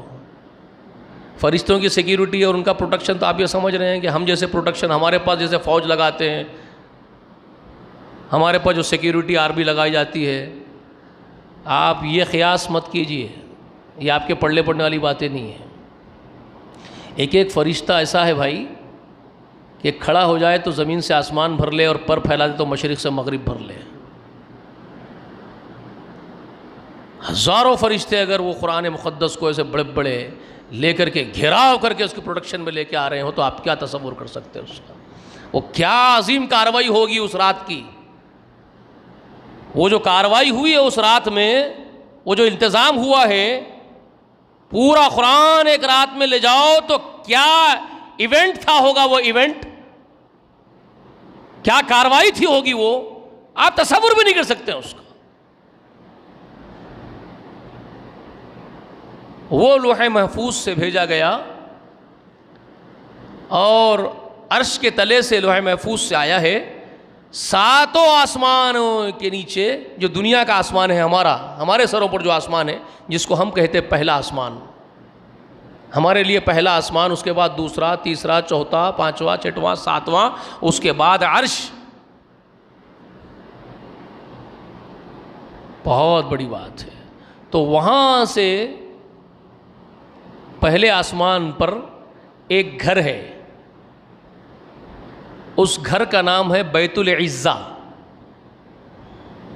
ساتویں آسمان پر بھی ایک گھر ہے جس کا نام ہے بیت المعمور. بیت المعمور کا طواف فرشتے کر رہے ہیں. اس کی خبر ہمارے سردار ہمارے آقا محمد رسول اللہ نے ہم کو دی. معراج والی احادیث پوری امت پڑھتے رہتی ہے، علماء سناتے رہتے ہیں. آپ کو معلوم ہے کہ آقا جب معراج کی رات سفر پہ معراج پہ گئے تو عرش پہ جانے سے پہلے ساتویں آسمان پہ گئے. آقا نے خبر دی کہ میں نے دیکھا کہ وہاں ایک گھر ہے جس کا نام ہے بیت المعمور، جس کو ٹیک لگا کر ایک عظیم الشان پیغمبر بیٹھے ہوئے تھے ساتویں آسمان پہ. معلوم ہے آپ کو؟ ہمارے آقا خبر دیے کہ پہلے آسمان پہ میری ملاقات کس سے ہوئی؟ بیت العزہ کے پاس بیٹھے ہوئے تھے. کون ہے وہ؟ ہمارے اور آپ کے سب کے باپ، جد امجد، سب سے پہلا انسان، پہلا آدمی جن کا نام اللہ نے آدم رکھا، آدم علیہ السلام تھے. نبی علیہ السلام کا استقبال کیے. نبی علیہ السلام سے جبریل نے کہا کہ ان کو سلام کیجئے، یہ آپ کے ابا آدم ہیں. تو رسول اللہ نے ان کو سلام کیا تو انہوں نے کہا بہت خوش آمدید ہے میرے بیٹے، بہت خوب آیا، تیرے جیسا کوئی نہیں آیا، کوئی تیرے جیسا نہیں. بہت تعریفیں کی محمد رسول اللہ کی، خوش ہوئے آدم علیہ السلام. تو رسول اللہ خبر دی ہے. اس کے بعد دوسرے پہ گئے، تیسرے پہ گئے، چوتھے پہ گئے. تو ایک نبیوں سے ملاقات جن جن کی ہوئی ان کا ذکر کرتے گئے. چوتھے آسمان پہ گئے تو ہارون علیہ السلام ملے. تو رسول اللہ خبر دے رہے تھے، میں نے ہارون علیہ السلام کو دیکھا، ان کی داڑھی اتنی بڑی تھی کہ ناف کے نیچے آ رہی تھی، بڑی داڑھی والے تھے. خبریں دیتے جا رہے ہیں، یہ ان کا حلیہ ایسا تھا، سب کے بارے میں بتا رہے ہیں. چھٹویں آسمان پہ چڑھا تو ایک نبی ملے، میرے ہی جیسے لگ رہے تھے، مشابہ تھے میرے، صورت شکل میں بھی قد میں بھی میرے جیسے ہی لگ رہے تھے، وہ کلیم اللہ موسیٰ علیہ السلام تھے، قبر دیے۔ اس کے بعد اب دیکھو مراتب بلند ہو رہے ہیں، موسیٰ کہاں ہیں؟ چھٹے آسمان پہ ہیں، تو ساتویں آسمان پہ گیا تو بیت المعمور کو ٹیک لگا کر کے بیٹھا ہوا جو نبی تھا، جن کو سلام کرنے کا حکم ہوا کہ ان کو سلام کرو، یہ تمہارے آبا اور جد امجد ہے، ان کا نام ابراہیم ہے خلیل الرحمن۔ اللہ کہاں بلندی پہ بٹھا کے رکھا، بیت المعمور کتنا بلند کیا ابراہیم کو اللہ، وہاں بیٹھے ہوئے۔ اب وہاں سے بھی بلند ہونے کا شرف تو پھر ایک ہی سردار کو حاصل ہو گیا ہے، جہاں پر جس مقام پر باپ کو بھی فخر ہو رہا اپنے بیٹے کی بلندی پر، اپنے بیٹے کے مقام پر، آدم کو بھی فخر ہو رہا ہے، ابراہیم کو بھی فخر ہو رہا ہے کہ میرا بیٹا کہاں سے کہاں جا رہا ہے، محمد صلی اللہ علیہ وسلم، وہ ساتوں آسمان سے بھی اوپر اٹھائے گئے۔ وہ بلندی پھر کسی کو نصیب نہیں ہوئی۔ پھر تو ایک ایسا مقام آیا جہاں فرشتوں کا سردار جا کر کے ٹھہر گیا، عرش سے پہلے سدرۃ المنتہا جس کا نام ہے، انتہا جہاں ہو جاتی ہے، وہاں ٹھہر کر کے جبریل کہتے ہیں اب یہاں سے اور بلند ہونے کی اجازت ہم کو بھی نہیں، مجھے بھی نہیں، کسی کو بھی نہیں، ہم نیچے مخلوق کو۔ اب جتنی مخلوق اس کے نیچے سدرہ کے، کسی کو بھی سدرہ کراس کرنا، سدرہ کو پار کرنے کی اتھارٹی ہے ہی نہیں۔ یہاں سے بلند ہونا کسی کی تقدیر میں نہیں ہے، جو یہاں سے بلند ہوگا وہ سب سے بلند ہوگا۔ تو پھر وہاں سے بلند کون ہوا ہے؟ میرے آپ کے آقا ہمارے سردار اکیلے وہاں سے بلند ہوئے، عرش تک گئے، معلوم ہو گیا پوری مخلوق میں سب سے بلند کوئی ہے تو محمد رسول اللہ ہے۔ جبریل بھی جہاں پر ٹھہر گیا، تو یہ مقام تھا۔ تو آپ نے ہم کو یہ خبر دی تھی محمد رسول اللہ نے کہ سدرۃ المنتہا جس کا نام انتہا والا جو مقام ہے، اس کے نیچے، اس سے پہلے ساتویں آسمان پہ ایک گھر ہے جس کا نام ہے بیت المعمور، اور بیت المعمور کا طواف کرنے والے فرشتوں کی خبر دی رسول اللہ نے۔ تو اس سے ہم کو فرشتوں کی تعداد کا اندازہ کر سکتے ہیں، ہم لوگ تھوڑی اپنی عقل تھوڑی سی استعمال کر کے صرف تھوڑا احساس کر سکتے ہیں کہ فرشتوں کی تعداد کتنی ہوگی، کیونکہ رسول اللہ نے خبر ہی ایسی دی۔ رسول اللہ نے کیا کہا جانتے ہیں؟ بیت المعمور کا طواف کرنے والے فرشتے قطار میں ہیں، قطار میں لگے ہوئے ہیں، ایک کے پیچھے ایک طواف کر کے ہٹتا ہے تو دوسرا جاتا ہے طواف کرتا ہے۔ تو ان کی جو قطار ہے طواف کرنے والوں کی، وہ قیامت تک بھی ختم ہونے والی نہیں ہے، یعنی فرشتے اتنے ہیں کہ قیامت تک، اب ایک کر کے ہٹا ہے، دوسری اس کے نمبر کی باری آنے تک قیامت ہو جائے گی، اس کی باری نہیں آئے گی۔ اتنے فرشتے وہاں ہیں جو رب کے گھر کا طواف کر رہے ہیں۔ تو ذرا سوچ لیجئے، آپ کے اور ہمارے محتاج ہیں ہمارے اللہ عبادتوں کے ہیں۔ وہ ہے رب کبریا جس کو کہا جاتا ہے، وہ ہے رب ذوالجلال والاکرام۔ آپ سمجھ نہیں سکتے کیا کبریا ہے وہ، کتنا بڑا ہے وہ، کتنا بڑا معبود ہے وہ، کتنا حقیقی معبود وہی ہے جس کی عبادتیں ساری کائنات میں ہو رہی ہے، اور ہم برخوردار تماشا کر رہے ہیں زمین پر۔ تو بیت المعمور کے ایگزیکٹلی نیچے پہلے آسمان پر ایک گھر ہے، اس کا نام ہے بیت العزہ، عزت والا گھر۔ اس کے ایگزیکٹلی نیچے ہمارے چھوٹے سے گولے زمین پر، بہت چھوٹا سا گولا اس کائنات میں ہمارا گولا، جو زمین پر ہم رہتے ہیں ہمارے لیے بہت بڑی زمین ہے۔ یہ اتنی بڑی زمین ہے کہ میں میری پوری عمر نہیں دیکھ سکتا، آپ اپنی پوری عمر میں اس کو نہیں دیکھ سکتے ہیں، میرے اور آپ کے لیے اتنی بڑی ہے۔ اور رب کی کائنات میں ایک نقطہ بھی نہیں ہے، ایک معمولی سا ٹیکا بھی نہیں ہے۔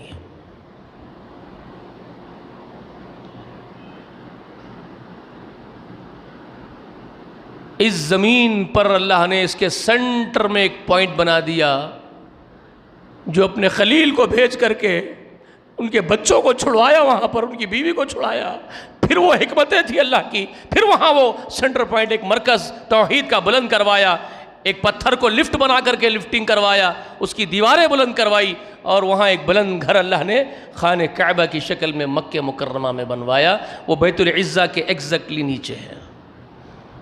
اس لیے انسانوں کو اور جنوں کو حکم دیا کہ اس کا طواف کر لو۔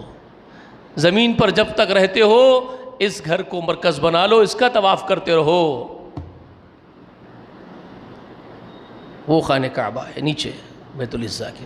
تو ابن عباس رضی اللہ تعالی عنہما ہم کو اس بات کی خبر دیے کہ لوح محفوظ سے، عرش تلے سے قرآن کو بے شمار فرشتوں کے پروٹیکشن اور نگرانی میں اس رات کو بیت العزہ میں بھیجا گیا، آسمان دنیا میں، وہاں رکھوایا گیا، اور وہاں سے جبرائیل امین پہلی وحی لے کر کے غار حرا میں آئے۔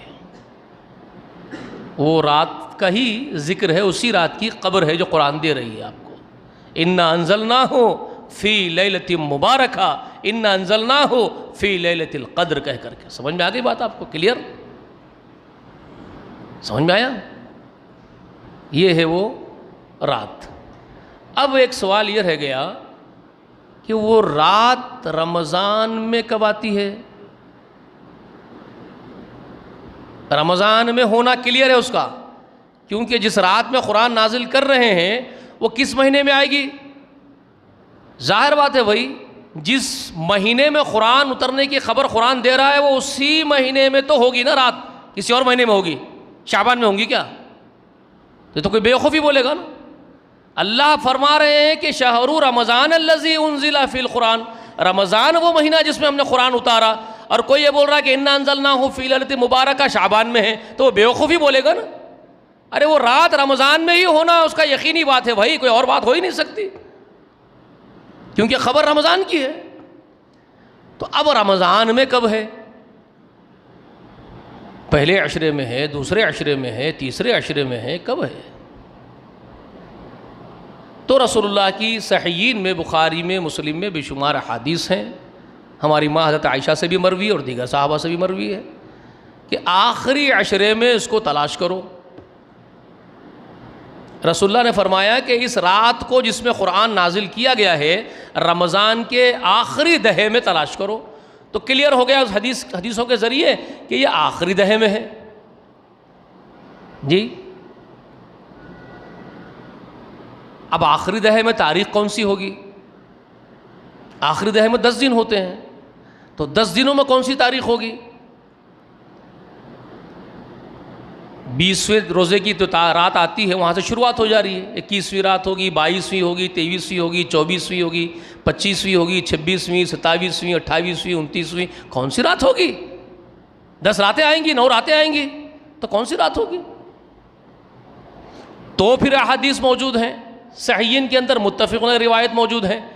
ہماری ماں فرماتی اور دیگر صحابہ فرماتے ہیں کہ رسول اللہ نے فرمایا کہ مجھے اس کی تاریخ بتا دی گئی تھی بھائی،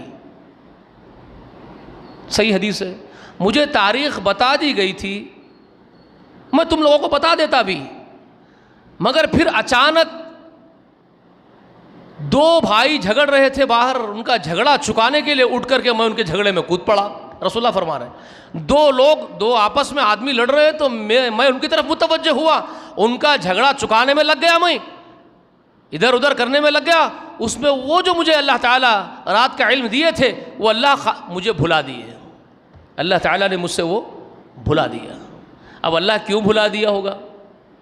رسول اللہ فرما رہے، اب رسول اللہ اپنی طرف سے نہیں بول رہے ہو سکتا یہ ہوں گی یا ہو سکتا یہ ہوں گی، کبھی آپ صلی اللہ علیہ وسلم ایسی کوشش بھی نہیں کرتے تھے، اللہ بھلا دیے میں بولتا ہی نہیں، اب ضرورت نہیں ہے مجھے بولنے کی۔ ہم لوگ تکلفات کرتے نا زبردستی کے، جو معنی نہیں معلوم ہے وہ بھی بولیں گے، ارے بابا جو نہیں معلوم ہے وہ نہیں معلوم ہے، نبی بول رہے ہیں تو تم کون، تم کس کھیت کی مولی ہو؟ جس بات کا علم نہیں ہے تو نبی بول رہے ہیں مجھے علم نہیں ہے، مجھے بھلا دیا گیا، میں بھلا دیا گیا، ختم۔ تو ہم کس کھیت کی مولی؟ زبردستی کے مسائل بیان کرتے ہیں، نہیں معلوم ہے تو کچھ کا کچھ لگا کے بولتے ہیں کہ کہیں میں زیر نہ ہو جاؤ لوگوں کے سامنے، چھوٹا نہ دکھوں۔ ارے کہے کا چھوٹا اور کہے کا بڑا؟ رے بھائی جو نہیں معلوم ہے نہیں معلوم، نبی سے تو بڑا نہیں ہو سکتا تو نبی علیہ السلام نے کہا مجھ سے بھلا دیا گیا۔ اب تم ایک کام کرو، تاخراتوں میں تلاش کرو، تاخراتوں میں سے ایک ہے وہ مجھے یاد ہے، لیکن کون سی ہے بھلا دیا گیا۔ آخری عشرے کی تاخراتوں میں سے کوئی ایک ہے، یہ نبی نے کہا، ٹھیک ہے۔ اب ہم اسی پر اکتفا کرتے ہیں کہ تاخراتوں میں سے کوئی ایک ہو سکتی ہے، واللہ اعلم، ہم اس میں اب زیادہ حماقت نہیں کرتے ہیں۔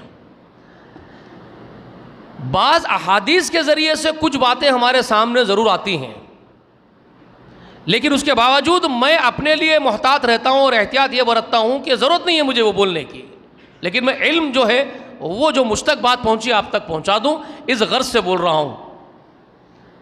ایک تو صحیح حدیث میں ہے جو بخاری میں بھی ہے، وہ یہ ہے، غالباً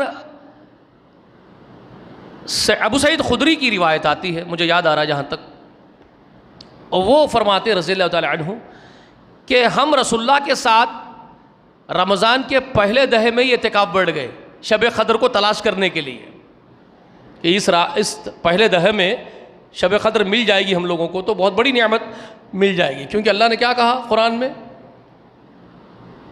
لیلۃ القدر خیر من الف شہر، یہ قدر والی ایک رات 1000 مہینوں سے افضل ہے۔ تو صحابہ اکرام تو لالچی تھے، حریص تھے اللہ کے ثواب کے، جتنا ہے ہمارے مقدر میں تو اتنا ہم کو لینا ہی، آخرت کے لیے بہت کام آنے والا ہے، وہ دنیا تو ہی رہ جائے گی، ان کی ساری فکر آخرت سے وابستہ تھی۔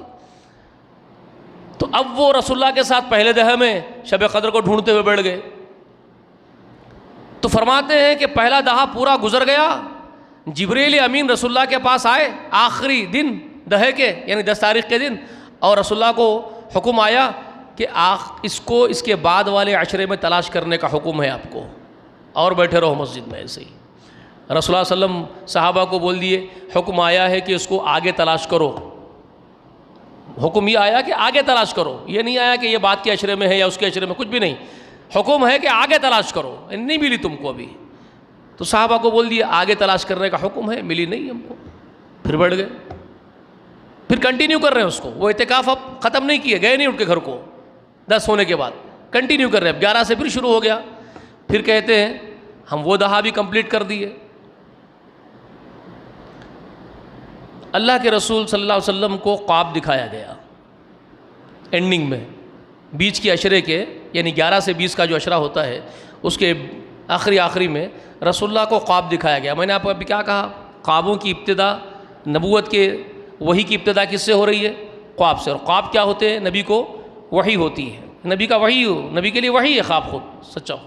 تو آپ کو خواب دکھایا گیا، تو وہ کہتے ہیں صحابی، تو خواب میں رسول اللہ ہم کو سنائے، خواب میں یہ دیکھ رہا ہوں کہ بارش ہو رہی ہے اور مسجد میں پانی ٹپک رہا ہے اور میرے پیشانی پر کیچڑ لگا ہوا ہے، مجھے خواب دکھایا دیا، تو شاید یہی شب قدر کی علامت ہے، رسول اللہ نے کہا یہی اس کی علامت ہے، مجھے بتایا گیا ہے، تو اس کو ہم آگے تلاش کریں گے، ہم کو یہ عشرے میں ملی نہیں ہے۔ پھر جبریل آئے اور حکم دے دیے، حکم آ گیا ہے کہ آگے تلاش کرو، تو فرمائے صحابہ کو کہ ہم کو حکم آ گیا ہے آگے تلاش کرنے کا، ہم آگے تلاش کریں گے۔ اور خواب آپ کو سنا دیے تھے کہ خواب یہ دیکھا ہوں کہ بارش ہوئی، پانی ٹپکا ہے اور میرے ماتھے پر کیچڑ لگا ہوا ہے۔ تو یہ کیا کہتے ہیں صحابی، ابو سعید خدری ہے غالباً، یہ کہتے ہیں رضی اللہ تعالی عنہ کہ اس دن جو آخری عشرہ ختم ہو رہا ہے، یعنی 20واں روزہ ہمارا، کوئی بادل نہیں تھے، بارش کے کوئی آثار نہیں تھے، ہم اس رات بھی رک گئے رسول اللہ کے ساتھ، اچانک مغرب کے بعد بادل آئے۔ اب ظاہر بات ہے وہ 20ویں روزے کی بات کا ذکر کر رہے ہیں یا آخری عشرے کی پہلی رات، اچانک بادل آ گئے اور بارش ہو گئی، اور وہ جو مسجد نبوی کی چھت تھی کھجوروں کے پتے سے بنی ہوئی تھی، کھجوروں کے تنے لگائے تھے، پتے بچھا کے چھت بنائے تھے۔ آندھرا کبھی گئے تو تاڑی کے اور سیندولی کے وہ پتے لگا کے بناتے تو کبھی دیکھے جھوپڑے ہیں، اس نوعیت کے سمجھ لیجئے، اب اسی طرح کے تو مسجد بنائے تھے، مسجد نبوی جو آج ہماری ہے مدینہ شریف میں۔ تو فرماتے ہیں کہ بارش کا پانی اندر ٹپکا، ایسے غالیچے، ابھی ہمارے پاس تو خیر کچھ بھی نہیں ہے، سفید چادر بچھا لے کے پڑھ لے رہے ہیں، آج کل تو مخمل کے غلیچے مسجدوں میں، بہترین ایئر کنڈیشن، بہترین مخمل کے غالیچے جس پر صاحب نمازیں پڑھتے ہیں، پیروں کو کنکر بھی نہیں چھوبنا ہے ان کے۔ اس وقت تو پورا ریت ہی ریت میں ہی نماز پڑھتے تھے بچھا کر کے، ریت کو ہی پھیلا دیتے تھے، بچھا لیتے تھے، نماز پڑھ لیتے تھے۔ تو جو مسجد میں پانی ٹپکا، کیچڑ ہو گیا، ریت نم ہو گئی، پوری مٹی نم ہو گئی۔ اللہ کے رسول جب سجدہ کرے نماز قیام اللیل میں تو آپ کی پیشانی کو کیچڑ لگ گیا۔ صحابہ اکرام کہتے اللہ کی قسم ہم نے وہ اپنی آنکھوں سے اس نشانی کو دیکھا ہے جس کو رسول اللہ کو خواب میں دکھایا تھا۔ قدر کی، ہم نے اس دن قدر پائی شاید، واللہ اعلم۔ تو یہ معلوم ہوا کہ وہ 20 تاریخ کی رات جو 21ویں ہوتی ہے، وہ 21ویں شب تھی جس وقت وہ ظاہر ہوا ہے نشانی، ٹھیک ہے، ایک بات یہ ہے۔ اب یہ سب باتوں کے بعد ایک بات جمعیت اہل حدیث کے اساتذاؤں میں سے سلف صالحین کی طرف نسبت کرنے والی جو ایک جماعت ہے، اور میں ایک بات کہتا ہوں کہ مکتب فکر کے اعتبار سے یہ جماعت ہی ہے جو صحابہ اکرام کے عقیدے کے بہت نزدیک ہے، الحمدللہ۔ جمعیت اہل حدیث ہی وہ جماعت ہے اس وقت زمین پر جو ہمارے مشاہدے میں ہے تحقیق کے بعد، کہ جو صحابہ اکرام کے، تابعین کے، تبع تابعین کے اور محدثین کے عقیدے اور منہج سے جڑی ہوئی اور نزدیک یہی جماعت ہے۔ اب یہ اور بات ہے کہ لوگ بگڑ جائیں گے تو اس میں جماعت کا قصور نہیں ہوگا، مکتب فکر کا قصور نہیں ہے، منہج کا قصور نہیں ہے، تو لوگوں کا قصور ہے۔ لوگ خراب ہوں گے، کوئی کچھ نہیں کر سکتے، لیکن ہے قریبی ہی لوگ۔ اللہ ہم کو ایسے ہی رکھے اور اسی میں سے ہم کو وفات دے۔ تو اس میں سے ایک ہمارے بنارس کے دارالسلفیہ کے اساتذاؤں میں سے، جو دارالسلفیہ ہے بنارس میں، جامع سلفیہ، اس کے استاد محترم جن کا نام صفی الرحمن مبارک پوری ہے، مبارک پور کے رہنے والے تھے تو مبارک پوری کہلاتے ہیں، جیسے کہ الہ آبادی کہتے ہیں، حیدرآبادی کہتے ہیں، آپ جس جگہ کا آدمی ہے اس کو شہر سے جوڑتے ہیں، تو ویسے مبارکباد کے تو مبارک پوری کہتے ہیں، مبارک پور کے ہیں وہ۔ تو ان کا نام ہے شیخ صفی الرحمن، وہ انتقال کر گئے، بہت زمانہ ہو گیا۔ تو انہوں نے ایک کتاب بھی لکھی ہے جو مارتق الآراء کتاب ہے، بہترین کتاب ہے ان کی، سیرت النبی پر، اگرچہ کہ بہت چھوٹی ہے، لیکن ایک کمپٹیشن رکھا گیا تھا کہ سیرت پر کوئی ایسی تحریر لکھی جائے جو مختصر ہو لیکن بہت جامع ہو اور اتھینٹک ہو، مدلل ہو۔ تو انہوں نے وہ کوشش کی،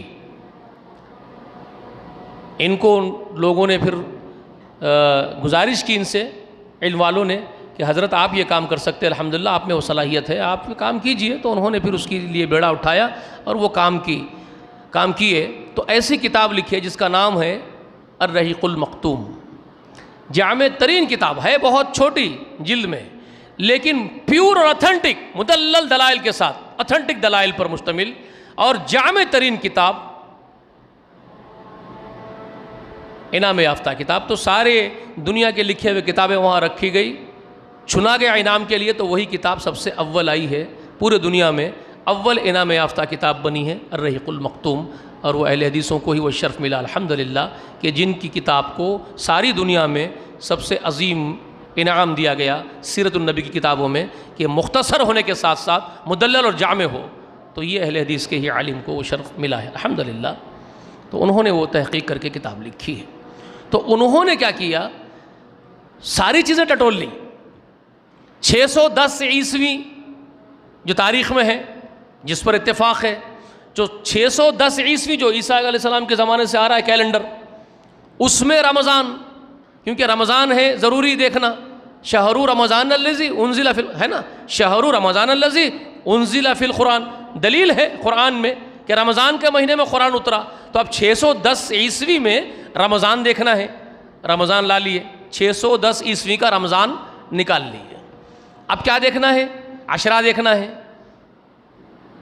جی، اور کیا دیکھنا ہے، پیر کا دن دیکھنا ہے۔ دیکھیے پیر کا دن کیوں دیکھنا ہے، وہ بھی میں آپ کو بتا رہا ہوں، گزشتہ بھی میں نے آپ کو بتایا، اللہ کے رسول 2 روزے رکھتے تھے ہفتے میں، پیر جمعرات۔ صحابی نے پوچھا ہمت کر کے، رسول اللہ آپ پیر اور جمعرات روزہ کیوں رکھتے ہیں، حکمت اگر فرمائیں گے تو ہم بھی رکھیں گے۔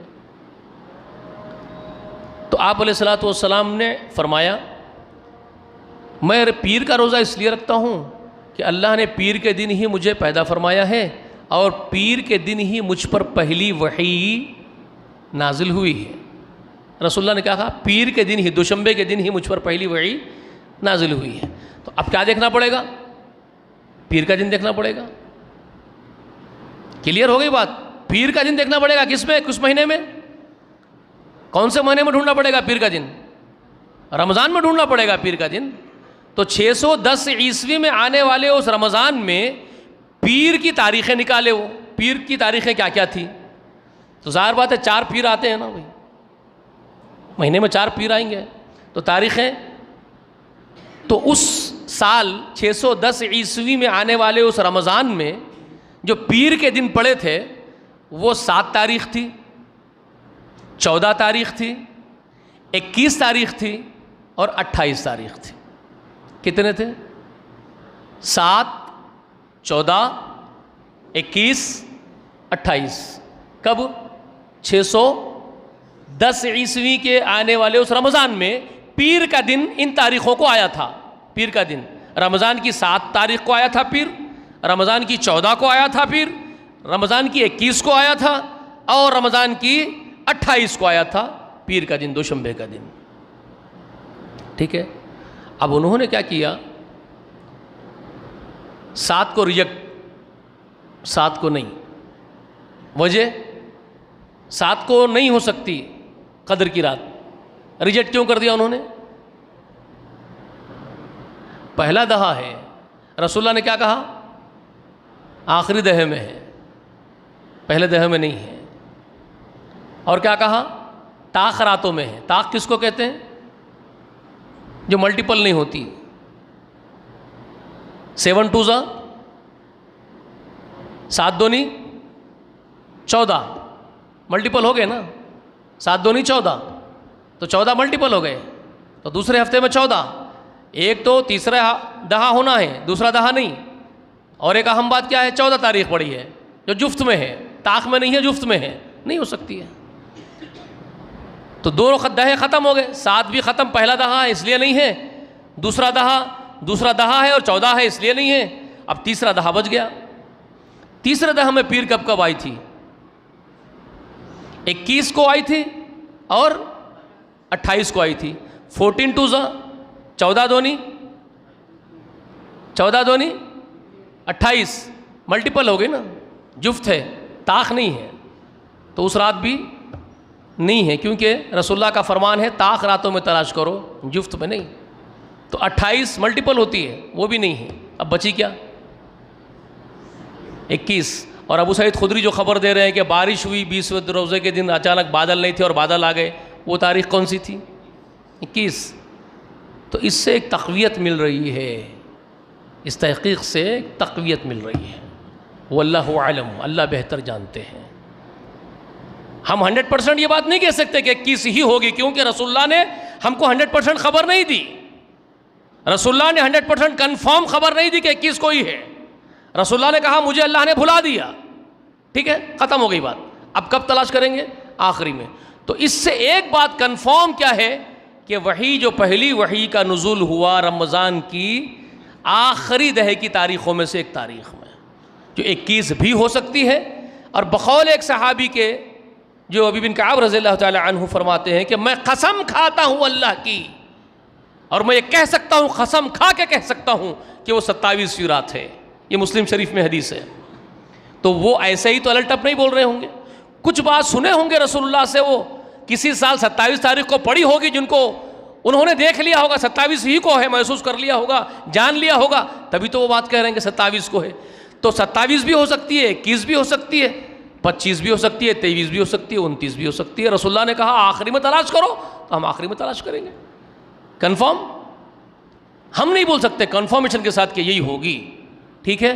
تو اب آج میں آپ کو جو بتایا وہ کیا؟ رمضان میں وحی اتری ہے پہلی، رمضان کے آخری عشرے میں اتری ہے، اور آخری عشرے کی طاق راتوں میں سے کوئی ایک رات کو اتری ہے۔ بات سمجھ میں آ گئی؟ اب چلتے چلتے ایک بات، جس دن اللہ کے رسول صلی اللہ علیہ وآلہ وسلم پیدا ہوئے تھے، اس دن آقا علیہ الصلوۃ والسلام روزہ رکھتے تھے، اور یہ حدیث بھی غالباً ابی بن کعب رضی اللہ تعالیٰ عنہ سے ہی مروی ہے مسلم شریف میں، مجھے یاد نہیں آ رہا ہے، غالباً آ رہا ہے تو وہی ہوں گے، تحقیق کر لیجئے۔ انہوں نے ہی پوچھا تھا رسول اللہ سے کہ آپ پیر کو اور جمعرات کو روزہ رکھتے ہیں، تو آپ نے فرمایا کہ اس لیے رکھتا ہوں کہ پیر کے دن اللہ نے مجھے پیدا کیا اور پیر کے دن ہی مجھ پر پہلی وحی اتاری ہے۔ اب ایک بات ذرا سوچئے، رسول اللہ اگر جس دن پیدائش کا رسول اللہ کا دن ہے اس دن جشن منانا سنت ہوتا، اسلام کی شریعت کا حکم ہوتا، تو آقا علیہ الصلوۃ والسلام پہلے سے ہی صحابہ کو بول دیتے کہ پیر کا دن میری پیدائش کا دن ہے، جشن مناؤ، عید مناؤ۔ صحابہ کو پوچھنا پڑ رہا ہے، صحابی کو پوچھنا پڑ رہا ہے کہ رسول اللہ آپ اس کی حکمت بتائیے نا، ہم پر رحم مہربانی کیجئے کہ آپ اس کی حکمت بتائیے روزے کی، پیر کے دن کی۔ تب رسول اللہ صلی اللہ علیہ وسلم کو بتا رہے کہ حکمت یہ ہے، میاں شکرانے کا روزہ رکھتا ہوں میں، جس دن پیدا ہوا مجھ پر وحی نازل کی گئی تو شکرانے کا روزہ رکھتا ہوں۔ تو جس دن روزہ رکھتے ہیں اس دن عید ہوتی ہے، ہاں عید ہوتی ہے اس دن۔ عید کے دن روزہ رکھنا جائز ہے کہ حرام ہے؟ مجھے بتائیے، شریعت مصطفیٰ میں، رسول اللہ کی شریعت میں عید کے دن روزہ رکھنا جائز ہے کہ ناجائز ہے؟ حرام ہے عید کے دن روزہ رکھنا۔ تو رسول اللہ روزہ رکھ رہے ہیں، صحابہ اکرام جب حکمت پوچھتے ہیں تو حکمت بتاتے ہیں کہ اللہ نے مجھے آج کے دن پیدا کیا ہے۔ تو رسول اللہ کے متبعین کا کام یہ ہے کہ آقا علیہ الصلوۃ والسلام کی پیدائش کے دن کی جو ہم کو قدر معلوم ہے، وہ اللہ کا بڑا انعام ہے، ہمارے آقا اس دن پیدا ہوئے ہیں، تو ہم اس انعام کے عوض میں شکرانے کا روزہ رکھ کر کے اس کا حق ادا کریں گے، رسول اللہ کی اتباع کریں گے، سنت رسول پر عمل کریں گے اور روزہ رکھیں گے۔ اور کب؟ پیر کے دن، کیونکہ آقا پیر کے دن روزہ رکھتے تھے، نہ کہ 12 ربیع الاول کو۔ رسول اللہ سے تاریخ ثابت نہیں ہے، 12 ربیع الاول کو روزہ رکھتے تھے کوئی حدیث میں نہیں ہے، ہر پیر کو رکھتے تھے یہ ثابت ہے۔ تو ہم وہ کام کریں گے، ہر پیر کو روزہ رکھیں گے، سنت کا حق ادا کریں گے، محبت کا حق ادا کریں گے، نہ کہ ناچ کود کے لوگوں کے سامنے جشن منا کر کے۔ بات سمجھ میں آ رہی ہے؟ اور جمعرات کے روزے کے بارے میں آپ نے فرما دیا کہ جمعرات کی، جمعے کی جو رات ہوتی ہے، ہفتے بھر کے اعمال فرشتے اللہ کے حضور میں پیش کرتے ہیں۔ تو میں چاہتا ہوں کہ میرا عمل جس دن جا رہا ہو اللہ کے حضور میں ہفتے بھر کا، تو میں آج کے دن روزے سے رہوں تاکہ روزے دار لکھا جاؤں۔ یہ آپ نے فرمایا۔ تو محب رسول اگر ہو، رسول اللہ سے محبت ہے، تو پیر کے دن روزہ رکھتے ہوئے گزارو۔ وہ بھی رسول اللہ نے اپنی امت پر واجب نہیں کیا، فرض نہیں کیا۔ صحابی نے پوچھا آپ کیوں رکھتے ہیں، تو آپ نے حکمت بتائی۔ یہ نہیں کہا کہ تم پر واجب ہو گیا ہے روزہ رکھنا، رکھتا ہے تو ثواب ملے گا، نہیں رکھتا ہے تو کچھ بھی نہیں، جاؤ گناہ نہیں ہوگا اس کے اوپر۔ بات سمجھ میں آئی؟ آپ کیا پیش کر رہے ہیں اچھل کود کر کے؟ آنے کی خوشی، اللہ کی قسم محمد رسول اللہ کی آمد سب سے بڑا انعام ہے، لیکن اس کا مطلب یہ نہیں ہے کہ ناچو اور کودو اور غیر شرعی حرکت کرو۔ پروخار امت بنو رسول اللہ کی، اللہ کا شکر ادا کرو رسول اللہ کی آمد کے لیے، پیر کے دن روزہ رکھو، شکرانے کا روزہ رکھو، اور عمل کے ذریعے سے محمد رسول اللہ صلی اللہ علیہ وسلم کے دین کو وقار بخشو، کردار کے ذریعے سے، اخلاق کے ذریعے سے، بہترین اعمال کے ذریعے سے محمد رسول اللہ صلی اللہ علیہ وسلم کا سر اونچا کرو،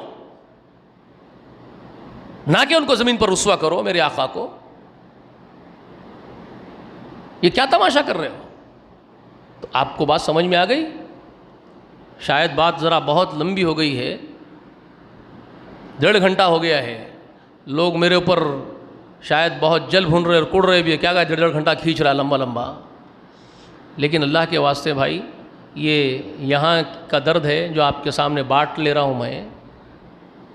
اگر تکلیف ہو رہی ہے تو اس کے لیے معذرت، بہت دیر بیٹھ رہے ہیں آپ، لیکن سمجھیے میری بات کو، میں کیا کہنا چاہتا ہوں،